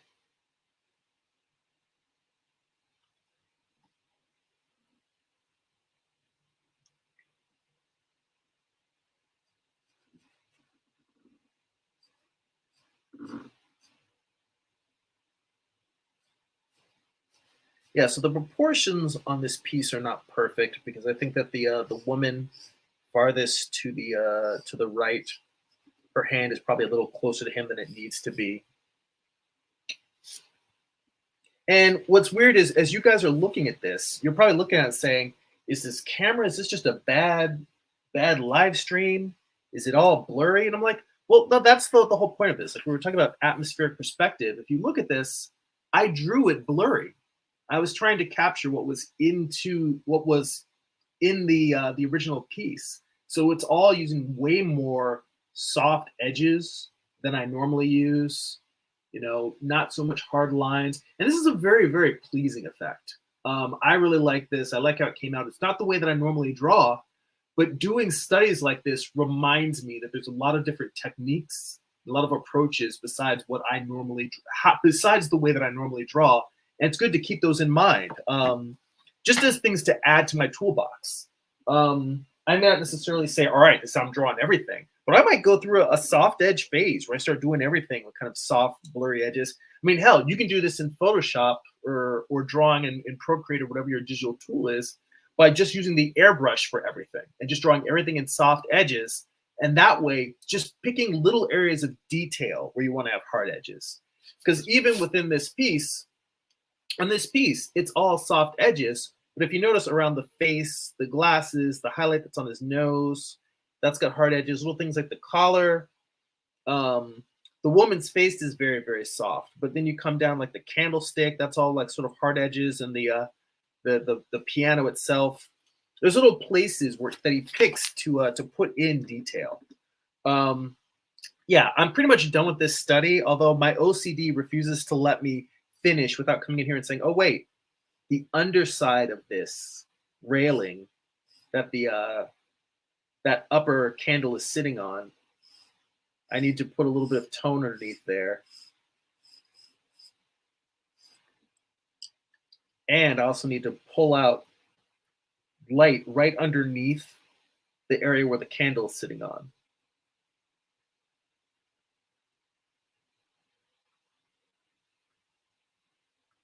And to be honest, you can't even really tell from the way I drew it that it's a candle. Because it just looks like a blur of lights. I'm going to add in a little bit of slight verticals. This, I'm not even necessarily following what the painting is doing. I'm just trying to get in there and say, what reads like a candle to me? And it'll just be like a couple of vertical lines.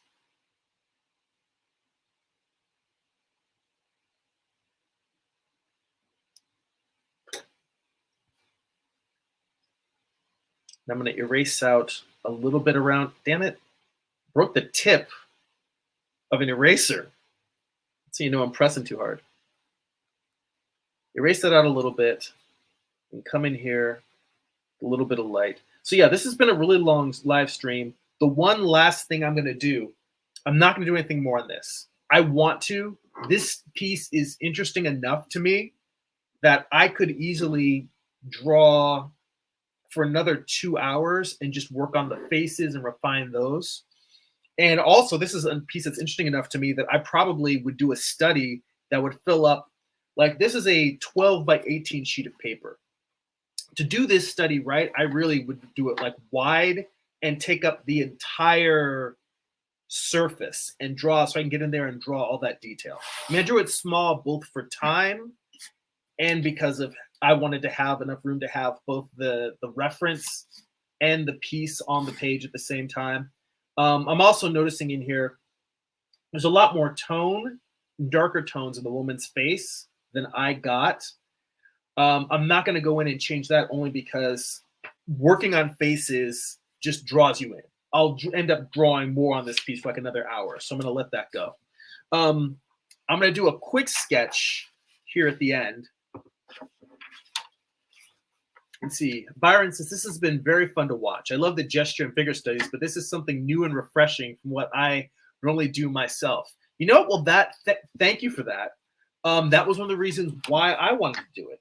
We were just talking about this soft approach, Negra Frazetta and I can't remember any time I've ever done this technique as a demo. I've only done this in figure drawing classes.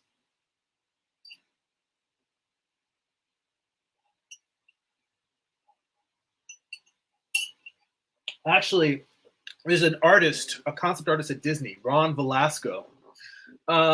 He sat in one semester as the instructor for the classes at the Animation Guild. And I've been in classes with him before.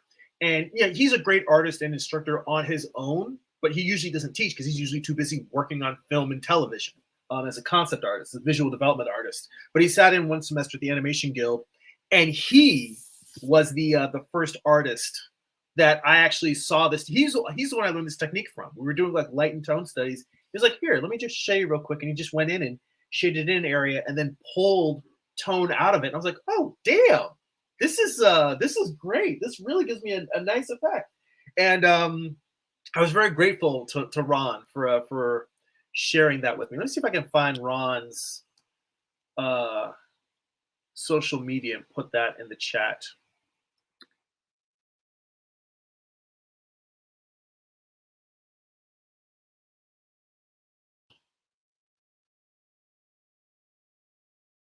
Let's see here. There's some concept art classes he has at LAFA.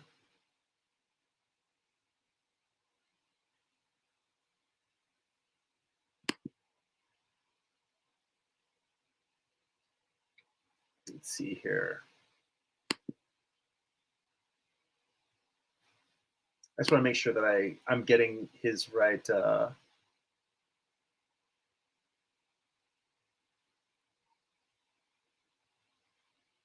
Yeah, Three Kicks Studio. Yes, that's I think that's the name of the studio that he started for his teaching. But I'm gonna put Ron's social media. Well, I'm gonna put Ron's website in the chat, and I'll put in the description for the video. And you guys can check his work out. He's an amazing artist. He's an amazing instructor, and a really, really super great guy. All right, so what was the last thing I was going to do real quick? So I'm going to take this. I thought this was an old woman. He actually says it's a blind man, but you know what? I ain't here to judge Klimt. I'm here to learn from Klimt. I'm going to move this over here, and hopefully I've got space that won't be going off of the, move this to the side a little bit more.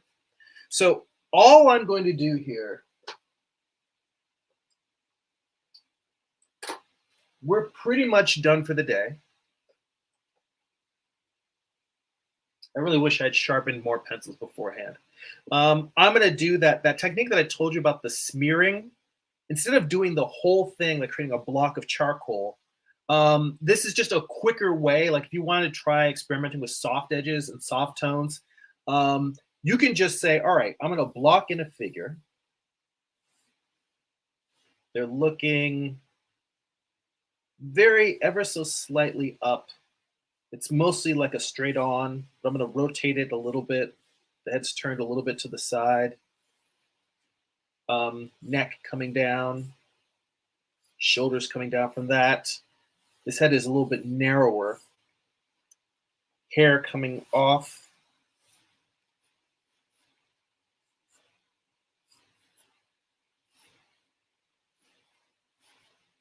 Those ears dropping down a little bit. Let's move this hair down a little bit more.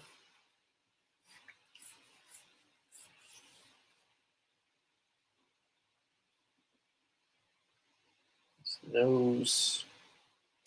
What's interesting, I'm looking at this, and maybe it's a trick of the light. It looks like the head is straight on, but the nose gets slightly pointed to the left, but that could just be the way that the light is hitting the nose. So I'm just going to go ahead and draw it as a straight on nose and, you know, live with the consequences.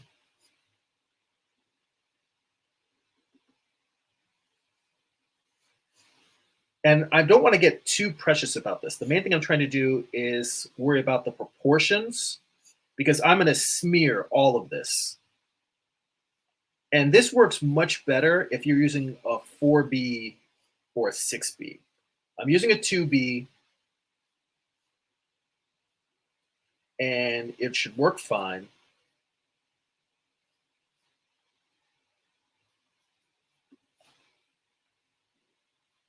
But with a really, really soft pencil,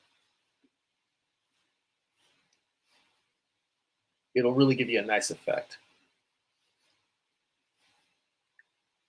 Make this neck a little. Now, even though I said I'm not going to fill in a whole area of tone, part of what makes this effect work is if I go in and around the outside of it. If it's something that's dark, if it's light on dark, then I would come in and do what I'm doing here, where I'm doing a little extra tone around the edges. But if it's a light background and they're kind of rimlit, then I would do the opposite. I would do a quick tone across the figure. And then just come in, and since the tone,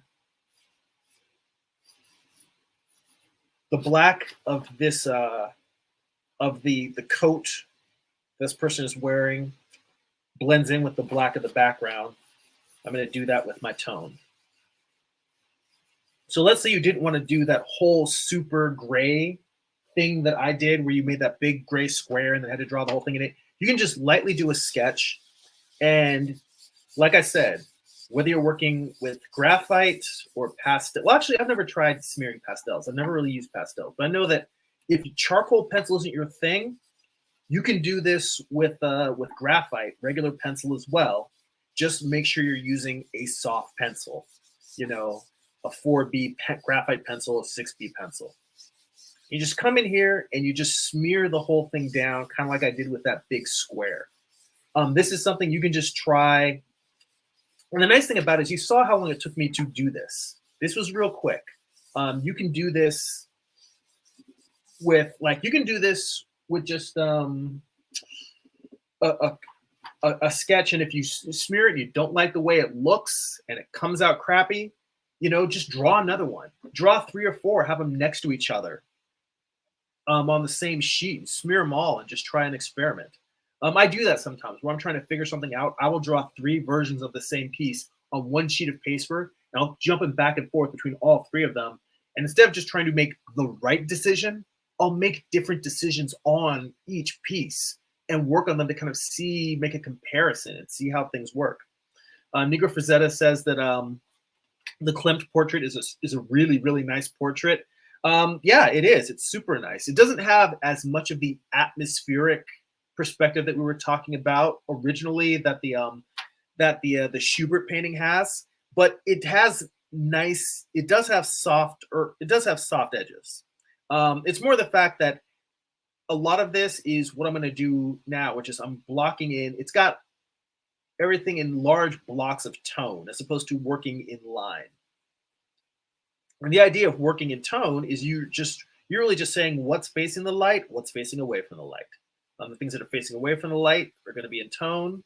Things that are in the light are going to be, they're going to be lighter.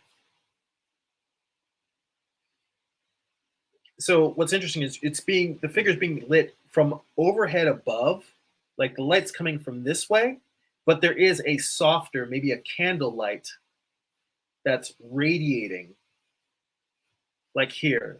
And that's where you're getting shadow on the left side of the nose. But if I come in here and smear this out, on the right side of the nose, you're getting that it's still darker than what's above, but you're actually getting there's an interesting, not rim light, but I forget what it's called when you have a shadow that's running down the center of a form, but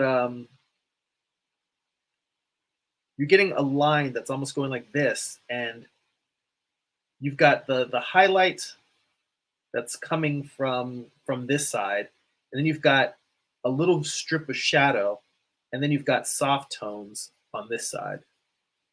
Like even if the interesting thing about this particular study here is if you even look at it on the left side of the figure, everything is hard light and shadow.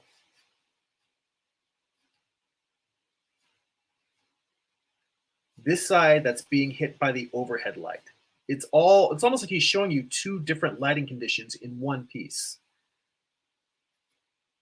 Like this eye, you can see detail in there. You can see that, you've got the eyebrow. And if I were to come in here again and lift a little bit out, you've got the eyelid. And then underneath the eyelid, you can see a little bit of the eyeball, just a little bit. But mostly a lot of shadow. A lot of shadow in here. But meanwhile, if you go over, and I'm speeding through this, because it's a long stream. And you know what? I don't really know why I'm rushing. I guess I'm rushing because I know that if I get too caught up in the detail, I really will just sit down and draw for another hour on this. And like I said, I got to get that second volume of Morningstar out. But as soon as you cross over to the other side of the figure, to this side that's getting the softer light, probably from candle, notice now there's also the light is also coming from the right side of the figure. So it's getting light coming from above left and below right. But on this side, as opposed to a hard shadow, there's shadow between the cheek and sort of the muzzle of the face, but it's much softer. And you're getting much more of a rounding of light. And now where you've got hard shadow and it's being lit from above, you come to the right, and now you get this upper lip is now being hit by light. It's much lighter.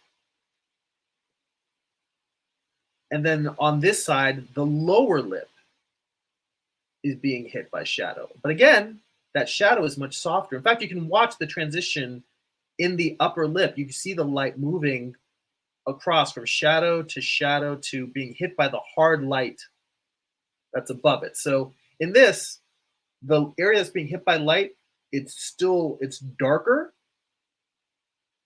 even though it's being lit.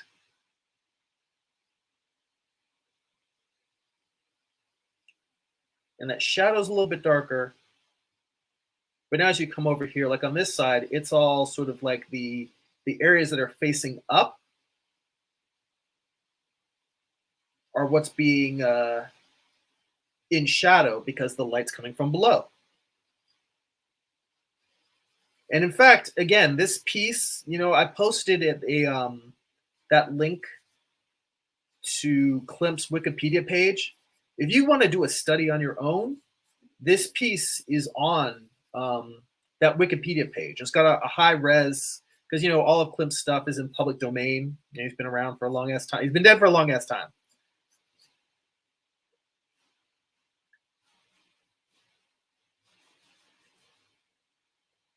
Point being is that if you want to, I didn't even think about this when I grabbed the piece. I thought about it's a nice portrait, like what Negro Frazetta said when I first grabbed it, that it's a great portrait. That's why I grabbed this. But now that I'm looking at this and seeing that this is a great study in like two forms of lighting on one figure, that is amazing and beautiful to me. This is the kind of thing that I like to go back and this is another thing that I could sit and just study on my own for hours and hours and hours.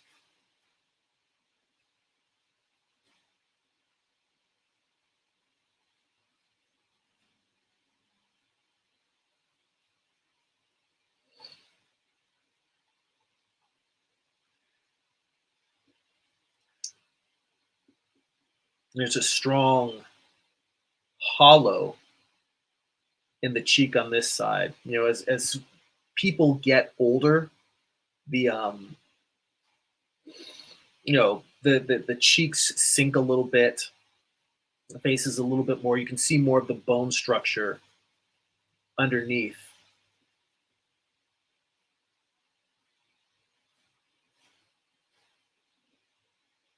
And that's really showing on this piece.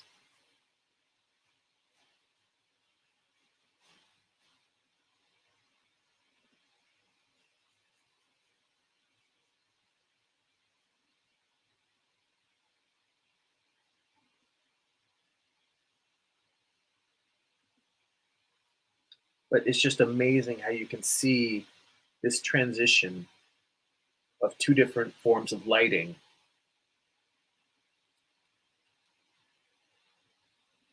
on a single face.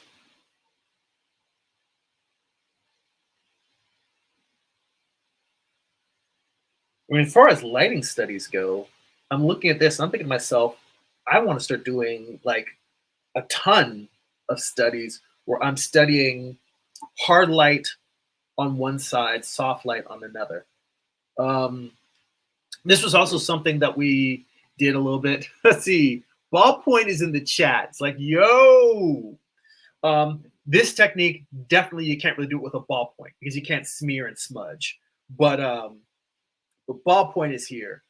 And no one's trying to smudge you, ballpoint. Thank you for rolling in. And in fact, I realized as I'm doing this, you only really want to soften the shadows that are on the candle side, the right side of the figure, because the left side is the hard light. But what I was going to mention is I have a few different busts laying around the house. This is a small bust of Michelangelo's David.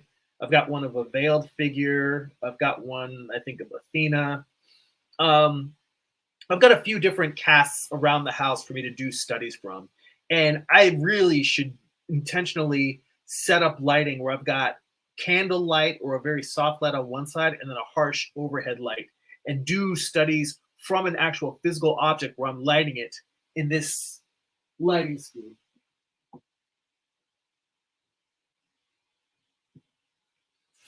Oh.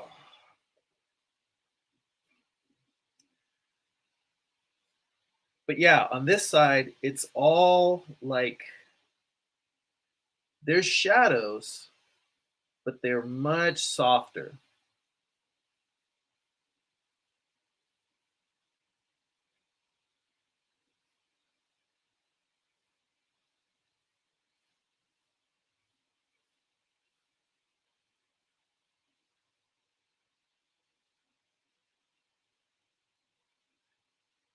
And you can definitely get that sense of that light coming from underneath. And you can very clearly see the eye on this one.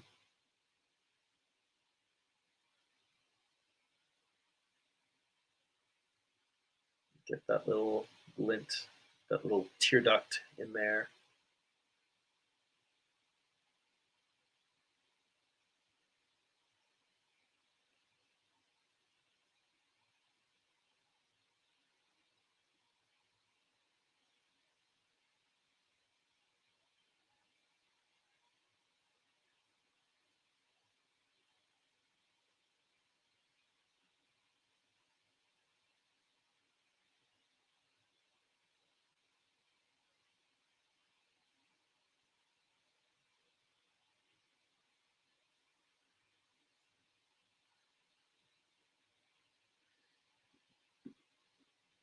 The kind of, it's interesting because even up at the brow, you're getting this area where you're getting a little bit of fall off. And by fall off, I just mean that you've got like your bright area and then you've got the light, falling off, the light turning away from, not the light turning away, but the form is turning away from the light and the amount of light that you see on it becoming less and less. You've got that bright light that's coming from above that's really hitting the brow. And then as you move to that transition to the center of this figure's face, that you've got like this hard shadow there. And then when you switch over to the other brow, you immediately have this tone right here. It's much softer. And it's getting hit by a little bit of that light from the upper side. And then from here on over, it's now translating like, so that now you're really getting that side light that's doing a lot more of the work. In fact, this, I can probably come in here and you can kind of do that pick out by adding a little bit more tone over here, softening and shading this side of the figure, and then just saying, all right, light's coming from this side, let's hit up the cheekbones, side of the face, that chin, right here, outside of the eye socket.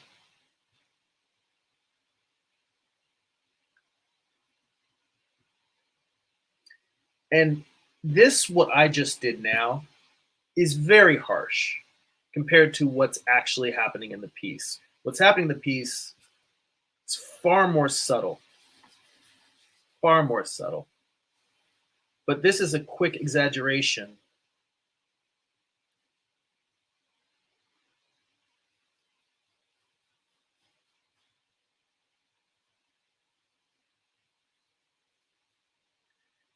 And then right here in the middle of the figure, you're getting that shadow. And it's interesting because as you get to this area, that transition,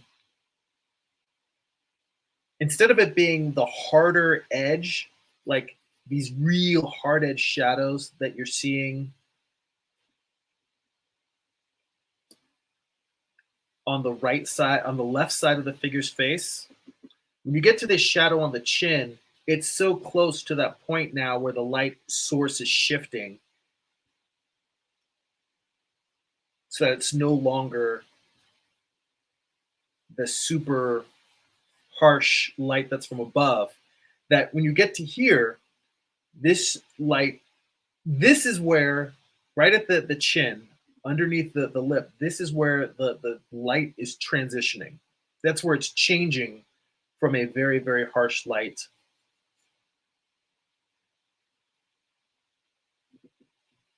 to a soft light.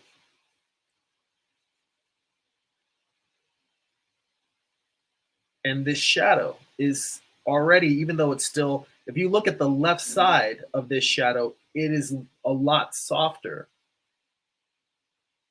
than the other harsh shadows on the left side of the figure. And that's because it is starting to be affected by that other area of light, that other light source that is a much less harsh light source, the softer light source, the candle. And I don't know for sure if it's a candle. I'm choosing to conceive of it as a candle.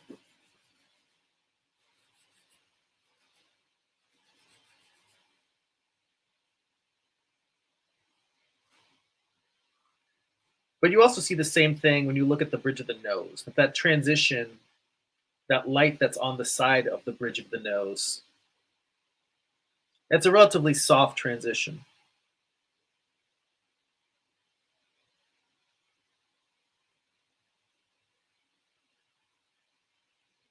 Let's see here.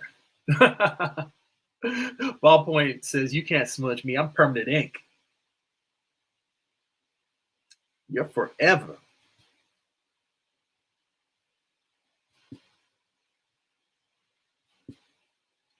Yeah, this is yet another piece that I could very, very easily spend hours studying. The hair itself, um, it's a lot like drawing clouds in the sense that it is not calling attention to itself, and that is challenging because if I just don't draw anything, then it's like, well, there's definitely something, there's detail there. It's how do you define it without overly detailing it, because it shouldn't be overly detailed. It should be just enough detail for you to get the sense. In fact, I notice on this side, there's some finer like muscle tissue strokes where he's drawing, I guess, wrinkles in the skin. That's really what it is. He's drawing wrinkles in the skin that he isn't necessarily drawing on the side with the harsh light, but in the soft light, you're just seeing more detail.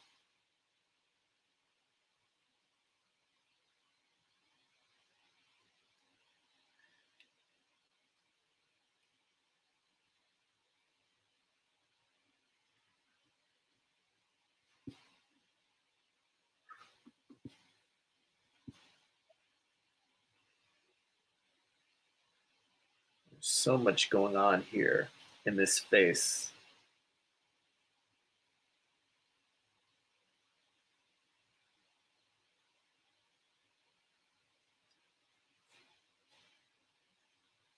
And again, because you're getting hit by light from the right side, this inside of the eye socket is darker.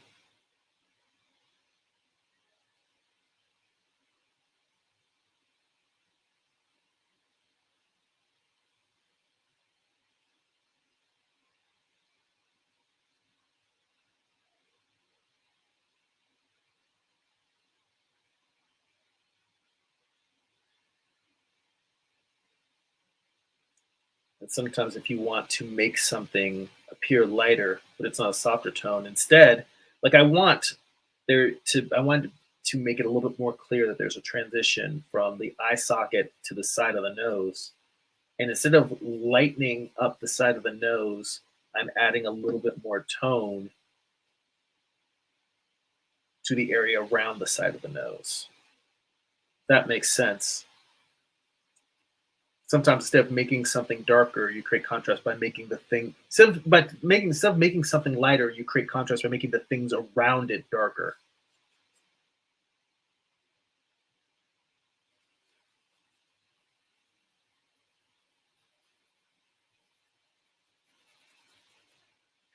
And when I look at this photo and I squint, the tone of the hair is not that much darker than the tone of the flesh. So this is yet another situation in which the the face is disappearing, but this time instead of the face disappearing into shadow, it's disappearing into the hair.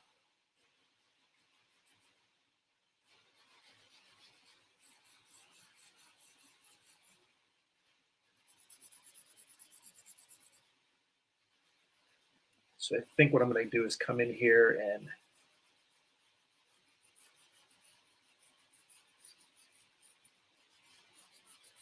shadow this up a little bit more.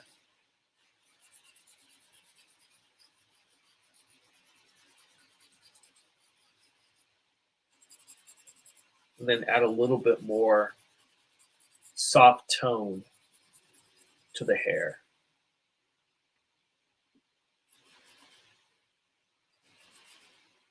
And even on this, on the left side, there is more contrast because, like I said, that lighting on the left is just it's higher contrast.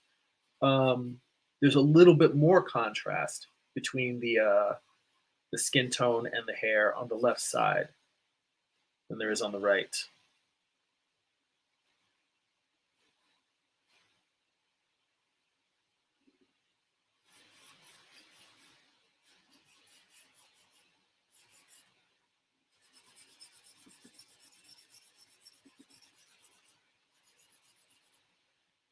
But I'm just going to come in here and give a little bit.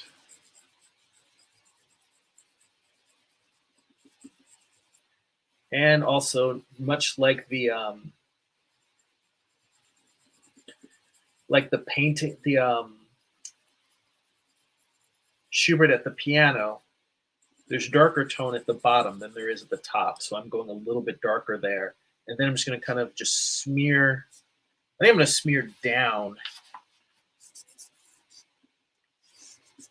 Because you usually pull a little bit more off of where you smear down. But I do want it to just be sort of like I'm driving the shadows more towards the bottom edge.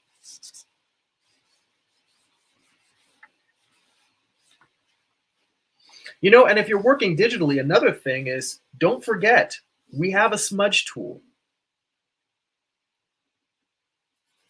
That's what the smudge tool is for. And I've just noticed how badly I lined up the eyes. So I've got this eye up here, this eye is down there. It really should be much higher up. I'm just going to come in here and try to pull the eye socket up a little bit. So, you know, I botched it. I caught it at the end there. And I'm just going to try and just raise this whole eye up a little bit. Try to make up for my my mistake there. And this is also something that I'm constantly trying to mention to you guys is that it's really easy to get down on yourself for making mistakes. And most, I would say 90% of making art is not about not making mistakes. 90% of art is learning how to catch and fix mistakes. I honestly, really, super, truly believe that. I think when you get really good, you're doing it so quickly that you're doing it on the fly and it looks like you're just drawing everything perfect. It's not. It's years of learning how to see that when you're doing something wrong and then either knowing how to fix it or being able to go through a series of solutions to try and figure out how to fix it. If you don't already instinctively know, oh, this is what I do and this is wrong, that happens a lot of times too. You make a mistake and you're like, oh, let me try this. No, that didn't fix it. Let me try this. That didn't fix it. And being able to work through those iterations. I really deeply, deeply believe that most of art making is fixing mistakes, not drawing things perfectly. And hopefully that'll make you feel better about the mistakes that you make when you're making art, whether you're doing a study or you're doing a finished piece. The mistakes are part of the process, and that can feel, you can either think of that as frustrating, and I've seen a lot of artists have that really drive them crazy and break their heart.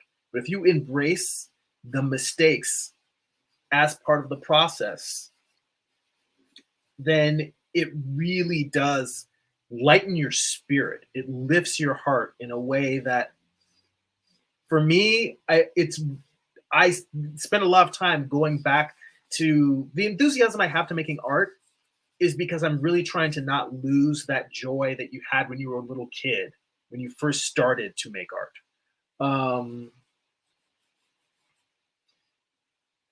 And when you can remember, when you can play with the mistake making and the fixing of mistakes and really look at it through that view, it makes it so much more pleasurable. It makes the process so much more enjoyable. So I really want to encourage you to embrace making mistakes in your art, looking at the mistakes as a chance to explore, to learn, to grow and improve, and to challenge yourself. And you saw when I was doing the piano piece, there's mistakes I made in there that I said, all right, that's a mistake. I'm not going to correct it. I'm going to make a note that I made a mistake, and I'm going to keep moving on. You don't have to fix every mistake. It's good to learn how to catch them, but making mistakes doesn't make you a bad artist, doesn't make you a bad human being. It just makes you a human being. And I really think that's an important thing to remember, to carry with you, and to get you through those nights when you want to like slit your wrists because something's just not coming out the way you want it to. I'm going to lift a little bit out here because there is really the lightest spot in this whole piece is in the hair. And up at the top, you're getting almost like it feels almost like a rim light. It's not a rim light, but it's almost feels like that. And he's getting a little bit of that light on the forehead as well.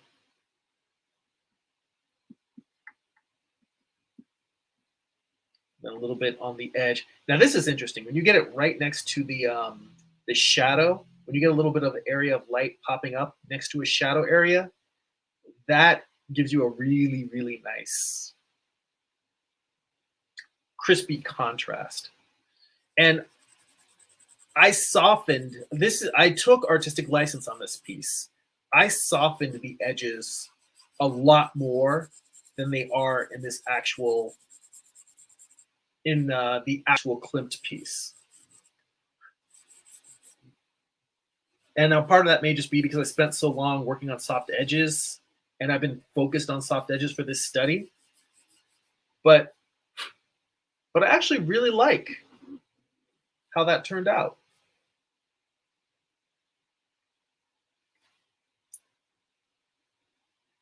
And I do feel like this needs to be just a hair darker. I'm not even using the eraser or the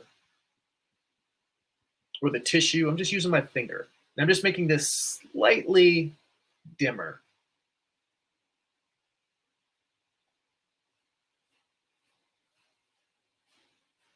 And just a little bit of shadow to define the side of the head versus the ear.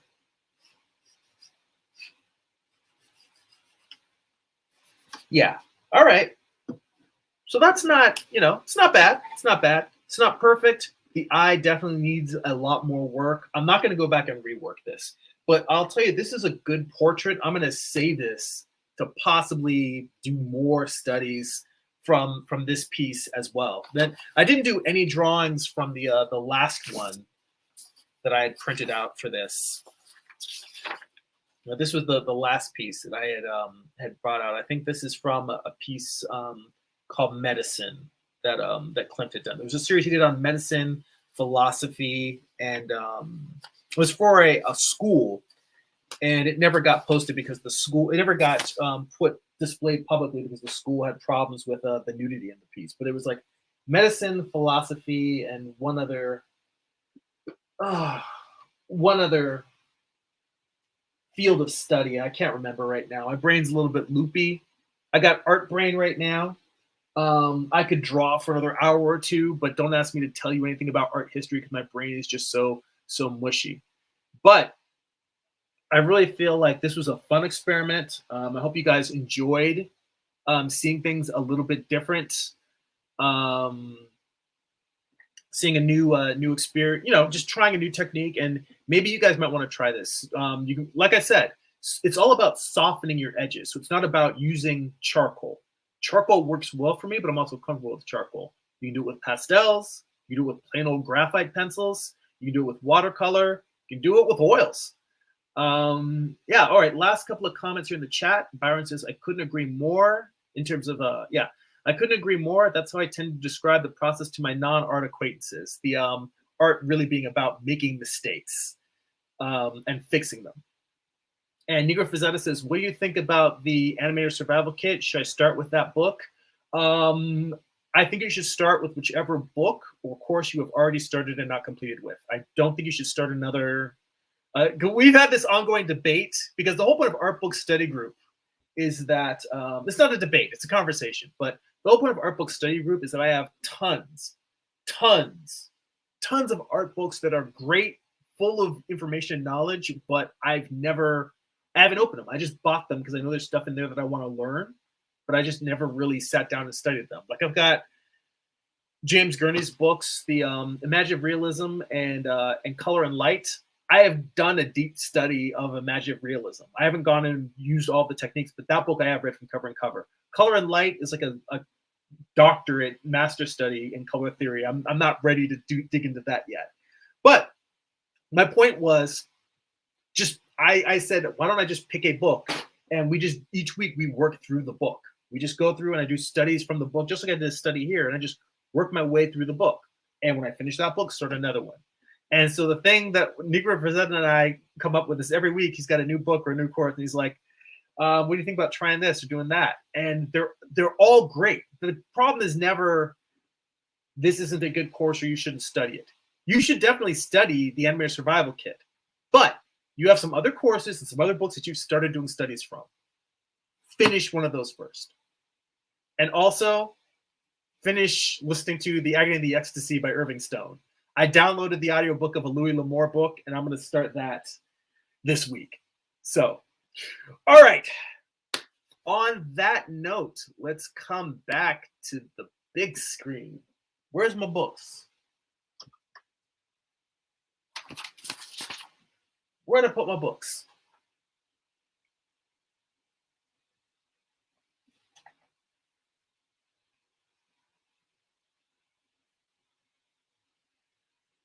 That is the strangest thing. I have no idea. Usually I've got my copy of Morningstar and Eye of the Gods sitting right next to me. The opening of the live stream, I brought them out. Now they're gone.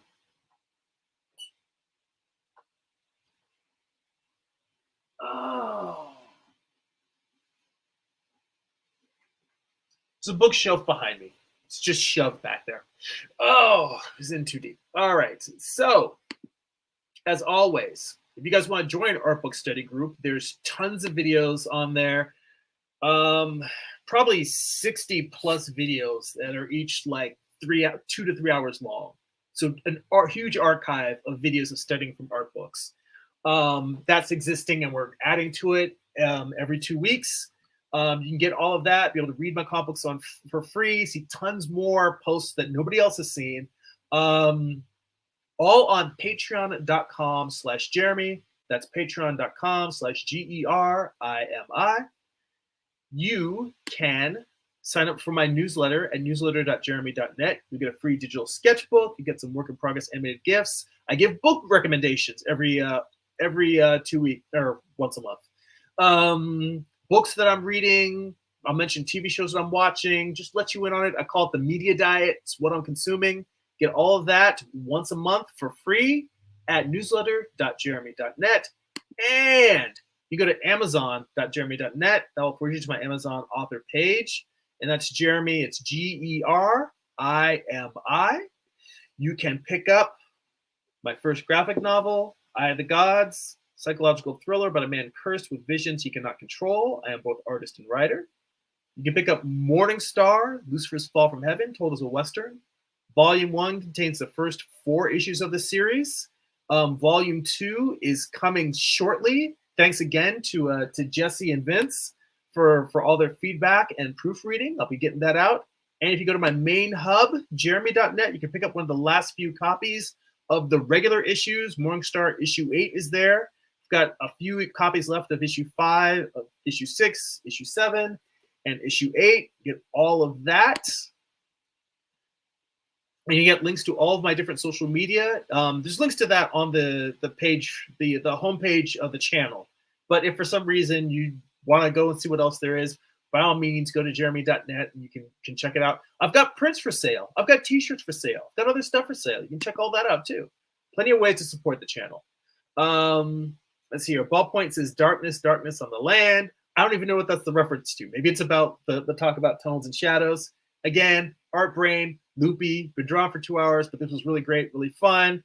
Byron says, thanks for the stream. You're very, very welcome. Thank you, everyone, for hanging out, all the great comments, conversations. That's it for now. Go be creative.